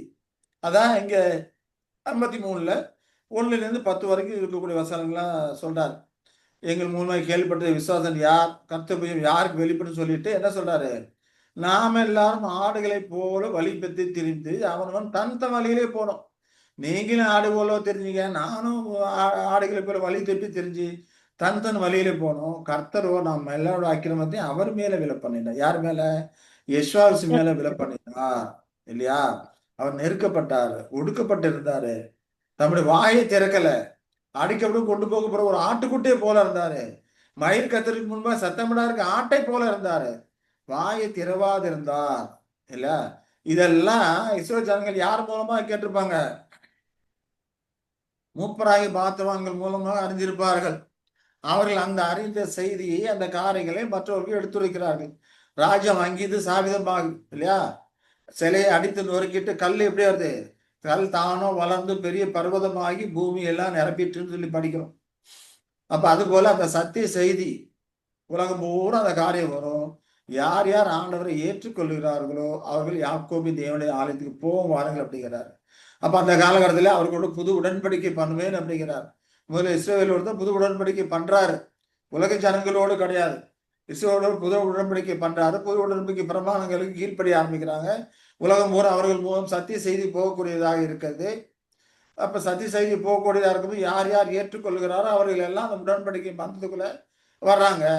இயேசுவை ஏற்றுக்கொண்டு யார் யார் தங்களை ஒப்பு கொடுக்கிறார்களோ உடன்படிக்கை பந்தத்துக்குள்ள வர்றாங்க. இவ்விதமா ராஜ்யம் என்னப்படுது? பலமாக ஸ்தாபிக்கப்பட்டு படிப்படியா உலகம் பூரா வரக்கூடிய ஒரு காரியமாக அது இருக்கிறது. அந்த காலகட்டத்திலே இஸ்ரவேல் ஜனங்கள் கொடுக்கக்கூடிய அந்த செய்தி அதான் என்னது? இந்த எசாயா 53 1 முதல் 10 வரைக்கும் உள்ளக்கூடிய காரியங்களா இருக்குது அப்படிங்கிற சொல்லி நாம பார்க்கிறோம். சரி, அது மட்டும் இல்லாம இந்த 3ஆம் பகுதி இல்லையா, எஸ்ஐ 53ல 11, 12 இது மட்டும் முடிச்சிடலாம். இது கொஞ்சம் சின்னதுதான். இந்த 3ஆம் பகுதி அது என்னன்னு பார்த்தோம்னா, இந்த காரியத்தோட அந்த மகிமையான உச்சக்கட்டை விவரிக்கக்கூடியதா இருக்குது. மனம் திரும்பின இஸ்ரவேலின் செய்தியை தேவன் அங்கீகரிக்கக்கூடியவரா இருக்கிறார். இந்த 3ஆம் பகுதி என்னது? 11 யாரையா சாரி 11, 12 வசனம் இல்லையா? அவர் தம் ஆத்ம வருத்தத்தின் பலனை கண்டு திருப்தி ஆவார். என் தாசனாகிய நீதிபரர் தம்மை பற்றும் அறிவினாலே அநேகரை நீதிமான்களாக்குவார். அவருடைய அக்கிரமங்களை தாமே சுமந்து கொள்வார். அவர் தம்முடைய ஆத்மாவை மரணத்தில் ஊற்றி அக்கிரமக்காரரில் ஒருவராக எண்ணப்பட்டு அநேகருடைய பாவத்தை தாமே சுமந்து அக்கிரமக்காரருக்காக வேண்டிக் கொண்ட நிமித்தம் அநேகரை அவருக்கு பங்கா கொடுப்பேன். பலவான்களை அவர் தமக்கு கொள்ளையாக பங்கிட்டுக் கொள்வார் என்று பார்க்கிறோம் இல்லைங்களா? அப்போ இதெல்லாம் எதை குறிக்கக்கூடியதா இருக்குது? இந்த காரியத்தோட அந்த மகிமையான உச்சக்கட்டத்தை விவரிக்குது இந்த 2 வசனமும். அது மட்டும் இல்ல, மனம் திரும்பிய இஸ்ரவேலின் செய்தியை தேவன் அங்கீகரிக்கிறார், ஏற்றுக்கொள்கிறார். நாம சத்திய செய்தியை மற்றவர்களுக்கு கொடுக்கணும்னா தேவன் அதை அங்கீகரிக்கணும், ஏற்றுக்கொள்ளணும் இல்லையா? அப்ப தேவன் இங்கே அவர்கள் கொடுக்கக்கூடிய செய்தியை அங்கீகரித்து ஏற்றுக்கொள்ளக்கூடியதை குறிக்கக்கூடியதாக அது இருக்கிறது. அவருடைய விசுவாச உண்மைத்துவம் உள்ள நீதிமான்களாகிய அந்த தாசன் நிச்சயமாக வெற்றி பெறுவார் அப்படிங்கிறத குறிக்கக்கூடியதா இருக்கு. என் தாசனா நீதிபரர் தம்மை பற்ற அறிவினாலே அநேகரை நீதிமாக்குவார். அப்ப வெற்றி பெறுவார் அப்படிங்கிற காரியங்களை இந்த 3ஆவது பகுதி 11, 12 வசனங்கள் குறிக்கக்கூடியதாக இருக்குதுன்னு சொல்லி பார்க்கிறோம். இது எல்லாமே அவருடைய ஈடுபலின் விளைவுகள். ஆண்டவரை இஸ்ராயேல் தம்மையே பலியாக கொடுத்த ஈடுபலின் விளைவுகள். ஏன்னா அவர் தமது ஆத்ம வருத்தத்தின் பலனை கண்டு திருப்தி ஆவார். அவர் தம்மை தாமே மரணத்துல ஊற்றின அந்த ஈடுபடி விளைவு 12ஆம் வசனம் சொல்றாரு. அவர் தம்முடைய ஆத்மாவை மரணத்துல ஊற்றி இல்லையா, அது மரணத்துல ஊற்றி ஆத்ம மரணத்துல ஊற்றின அவருடைய ஈடுபடி விளைவுகளாக இதெல்லாம் இருக்கிறது அப்படிங்கிறத புரிந்து கொள்வாங்க. அது மட்டும் இல்லாம அவர் அக்கிரமக்காரர்களாக தம்முடைய ஆத்மாவை மரணத்துல ஊற்றுறது நிமித்தம் அநேகருக்கு வேண்டிக் கொண்ட நிமித்தமும் இந்த விளைவுகள்லாம் ஏற்படும். அநேகரை நீதிமான்கள் ஆக்கக்கூடிய அநேகரை நிச்சயம் கொண்டு வரக்கூடிய அந்த விளைவுகள்லாம் ஏற்படக்கூடியதா இருக்குது அப்படிங்கிறத 11, 12 வசனங்கள் நமக்கு குறிக்கக்கூடியதா இருக்கிறது. சரி, இப்ப இந்த 3 பகுதிகளை குறித்து நாம இனி வரக்கூடிய காலங்களில் கொஞ்சம் விளக்கமா பார்ப்போம். இப்ப முதலாவது பகுதின்னு பார்த்தோம்னா தேவன் இஸ்ராயேலை அறிமுகப்படுத்துகிற ஒரு பகுதியா இருக்காது. 2வது பகுதி இஸ்ரவேலர் மாம்ச இஸ்ரவேலர்கள் அவருக்கு வரக்கூடிய இக்கட்டு காலத்துல பிரஜாதிகளுக்கு சத்தியை விவரிக்கிற ஒரு காரியமா இருக்குது. 3வது பகுதின்னு பார்த்தோம்னா இந்த 11, 12 வசனங்கள் பார்த்தோம்னா தேவன் இஸ்ரவேல ஊழியத்தை அங்கீகரிக்கிறாரு. அப்போ வந்தக்கூடிய விலை பயன் எல்லாமே கிறிஸ்துவின் மீட்கும் பலி புண்ணியத்தினால் வந்தது அப்படிங்கிறத இந்த 11, 12 வசனங்கள் விவரிக்கக்கூடியதா இருக்கிறது. அதனால் கர்த்தருக்கு சித்தமான இதற்கான முழு விளக்கமான கதைகளை இந்த ஒவ்வொரு வசனமாக இனி வரக்கூடிய காலங்களிலே நாம பார்க்கலாம். ரொம்ப நேரம் ஆயிடுச்சு. இப்ப இதுவரைக்கும் பார்த்ததுல ஏதாவது கேள்விகள் இருக்குங்களா? இந்த சீயோன் எருசலேம் சொன்னீங்க இல்லையா, சீயோன்ல இருந்து வசனம், ஜெருசலேம்ல இருந்து சத்தியம். சீயோன் வந்து சபை வகுப்பார் அப்படி சொன்னீங்க. அப்ப எருசலேம் வந்து யாரை குறிச்சு? எருசலேம் பூமியில ஆளக்கூடிய வகுப்பார். மூப்பராய பார்த்துருவாங்க, வாலிபராகி போத்துருவாங்க. பூமியில அரசாட்சி ஆளுது இல்லையா, ஆளப்படுது இல்லையா, அங்கிருந்து சத்தியம் வருது. மாம்ச இஸ்ரவேலர்ல சத்தியத்தை கொடுக்கறாங்க உலக மக்களுக்கு இல்லைங்களா? சரிதானே சிஸ்டர், புரியுதா? சீயோன் மலை வந்து அப்போ வானத்துக்குரிய ஆமா ஆளுகையை குறிக்குது. ஆமா ஆமா, சீயோன்கிறது பரமசீயோன் இல்லையா? பரலோகத்துல இறந்து வந்து வெளிப்படத்துல படிக்கிறோம்ல, பரலோகத்துல சீயோன் இறங்கி வந்ததுன்னு சொல்லிட்டு. அப்ப சீயோன் அப்படிங்கிறது கிறிஸ்துவம் மனவாட்டி வகுப்பாரும் ஆளுகை பண்ணக்கூடிய காணக்கூடாத பகுதியை குறிக்கக்கூடியதா இருக்குது. வேதம் அங்கிருந்து தான் வரும். மூப்பராய பாத்திரவான்களுக்கு சொப்பனத்தின் மூலம் வெளிப்படுத்துறது யாரு? மூப்பர் சொப்பனங்களை காண்பார்கள், வாலிபர் தரிசனங்களை காண்பர் சொல்லப்பட்டிருக்கு இல்லையா? அவங்களுக்கு நம்ம சொப்பனங்களை சபையை தரிசனம் ஒப்பார்கள். கொடுக்கிறது யாரு? சபையை ஒப்பார். கிறிஸ்து சபை. அவங்கதான் ராஜாக்களாக இருக்கிறாங்க. ஆனா இவர்கள் வந்து பிரபுக்களாக பூமியில இருக்கிறாங்க. காணக்கூடிய பகுதியாக இவர்கள் இருக்கிறாங்க, அவர்கள் காணக்கூடாத பகுதியா இருக்கிறாங்க. அதனால்தான் அங்கிருந்து வேதம், சீயோன்ல இருந்து வேதம் வருது. எருசலேமில் இருந்து காணக்கூடிய பகுதியாக எருசலேமில் தானே ஆட்சி ஆரம்பிக்குது. பூமிக்குரிய அரசாங்கம் எருசலேமில் இருந்து தான் ஆரம்பிக்கக்கூடியதா இருக்குது. இப்ப இங்கிருந்து சத்திய வசனம் வெளிப்படக்கூடியதா இருக்குது. அதை தான் இவர்கள் இஸ்ரேல் ஜனங்கள் உலக ஜனங்களுக்கு வெளிப்படுத்துறாங்க. முப்பராய பாத்துவாங்க இவருக்கு எடுத்து சொன்ன அந்த காரியங்களை எல்லாம் இவர்கள் உலக மக்களுக்கு எடுத்து சொல்லக்கூடியவர்களாக இருக்கிறாங்க. அதுதான் ஏசாயா 53வது வசனங்கள்ல இருக்கக்கூடிய காரியங்கள். Okay sister? Okay brother. Brother, அப்புறம் இந்த கோகுல் வந்து ரஷ்யா அப்படின்னு சொல்லி சொன்னீங்க. ஆமா, இப்ப அந்த கோகும் வெளிப்படுத்தல சொல்லிக்கிற கோகுமாக ரெண்டும் ஒண்ணா? வெளிப்படுத்தின சொல்ற கோகு வேற. அதுதான் நம்ம தேவர்பாடுல கன்ஃபியூஸ் பண்ணிக்கிறாங்க. வெளிப்படுத்தின சொல்ல கோகு அங்க வர்றது எப்ப வர்றாங்க? மில்லியன் யுகத்துல இறுதியில அது சொற்ப காலத்துல. மில்லினிய யுகத்துல அது பிரிக்கிறது சொற்ப காலத்துல வர்றது. இங்க இருக்கிற அங்க கோகு மா கோகுன்னு சொல்லப்பட்டிருக்காரு இல்லையா? இங்க வர்றது கோகு. இங்க என்னது? சொற்ப காலத்துல இங்க சொல்லப்படுறது யாக்கோபடி இக்கட்டு காலத்துல. ரெண்டையும் ஒன்னாக்கி கன்ஃபியூஸ் பண்ணக்கூடாது. சரி, அப்ப அங்க ஓகே சொல்ற சிஸ்டர்? அங்க சொல்ற கோகு வந்து பெசிலியால இருக்கிற மக்களை குறிக்குதா? அப்போ தேவனுக்கு கீழ்ப்படியாத மக்களை குறிக்குதுன்னு எடுத்துக்கலாமா? எங்க சொல்ற கோகு? வெளிப்படத்துல சொல்றது. ஆமா, அங்க சொல்ற கோகு அப்படின்னா அவன் எல்லாத்துக்கும் அழிச்சு போடுறான் இல்லையா? சாத்தான், அவனை பிரதிநிதிகளா இருக்கக்கூடியவங்க இல்லையா? அங்க சாத்தான் கட்டவில் தவிடப்பட்டிருப்பான் இல்லையா? ஆமா ஆமா, சொற்ப காலத்துல. சாத்தானும் அவனோடு சேர்ந்து இருக்க தூதர்கள் அவனோட கடற்க மணால தானே ஆட்களை கூட்டி சேர்க்கிறான் இல்லையா? இவர்கள் எல்லாத்தையுமே அடையாளப்படுத்தக்கூடியதா இருக்குது. கோகு இங்க கோகு என்ன பண்றான்? உலக ஜனங்கள் மற்ற ஜாதிகளை சேர்த்து தானே யுத்தத்துக்கு வர்றான். ஆமா அது போலதான் அங்க எல்லா ஜாதிகளையும் சேர்த்து கொண்டு பாளையத்தை விரோதமா பாளையத்தை வர்றான். அப்படியே பாளையத்துக்கு வர்றான்னு சொல்லப்படுது இல்லையா? பரிசுவாங்களின் பாளையத்தை வளைந்து கொண்டு மீனிங் வந்து சாத்தான் எடுத்துக்கலாம் இல்லையா? கோகுனா எது? மீனிங் வந்து சாத்தான், எது? காமனா. ஆமனா சாத்தான் மட்டும் இருக்க முடியாது. இங்க இங்க கோகு வந்து இக்கட்டு காலத்து கோகு வர்றான்னா வெறுமனே ரஷ்யா மட்டும் கிடையாது. அவனோட சேர்ந்து வரக்கூடிய எல்லா நாடுகளும் சேர்ந்துதான் கோகு. கோகு இல்ல, மொத்தத்துல அதுக்கு அர்த்தம் சொல்றேன். ரெண்டு இடத்துல வர கோகுக்கும் மீனிங் வந்து இஸ்ரேலுக்கு வர ஒரு ஆபத்து கால சாத்தா மாதிரி, சாத்தானால வர ஆபத்துன்னு எடுத்துக்கலாம். சிஸ்டர், இங்க யாக்கோபுடைய இக்கட்டு காலத்துல வர்றதுதான் இஸ்ரேலுக்கு விரோதமா வர்றது. சரிங்களா? அங்கே வரக்கூடிய காரியங்கள் உலக மக்கள் எல்லாத்துக்குமே, இஸ்ரேலுக்கு மட்டும் இல்ல, எல்லாருமே ராஜ்யம் முழுக்க 1000 வருடம் முடியும் போது எல்லாருமே பூரணம் அடைஞ்சிருப்பாங்க. சரியா? ஆமா, எல்லாருக்கும் 100 வருஷம் கொடுக்கப்பட்டிருக்கோம். எல்லாரும் கீழ்பட்டில படிச்சிருப்பாங்க. எல்லாமே பூரணத்தை அடைஞ்சிருப்பாங்க. உயிர்த்தெழுதல் ப்ராசஸ் முடிஞ்சிருக்கும். எல்லாருமே பூரணத்தை அடைஞ்சிருப்பாங்க. சரியா? எல்லாருமே பூரணத்தை அடைஞ்சிருக்கும் போது எல்லாருமே யாரோட பிள்ளைகளா இருப்பாங்க? ஆபிரகாம் பிள்ளைகளா இருப்பாங்க. எல்லாம் அந்த புது உடன்படிக்கையில இஸ்ரவேலோட சேர்ந்துட்டாங்க இல்லையா? ஆமா, ஆபிரகாம் வாக்குத்தத்தம் நிறைவேறும். வித்துக்கள் பூமியில வம்சங்கள் எல்லாம் ஆசிக்கப்படும். நிறைவேறும் போது எல்லாமே ஆபிரகாம் பிள்ளைகளா, எல்லாருமே உலக மக்கள் எல்லாருமே இஸ்ரவேலர்கள் தான் இருப்பாங்க. அப்படி எடுத்துக்கலாம். சரியா? அதனால இதையும் அதையும் போட்டு கன்ஃபியூஸ் பண்ணிக்க கூடாது. ஆனா இங்க வர்றது மாம்ச இஸ்ரவேலுக்கு எதிராக தான் வர்றாங்க. சரிங்களா?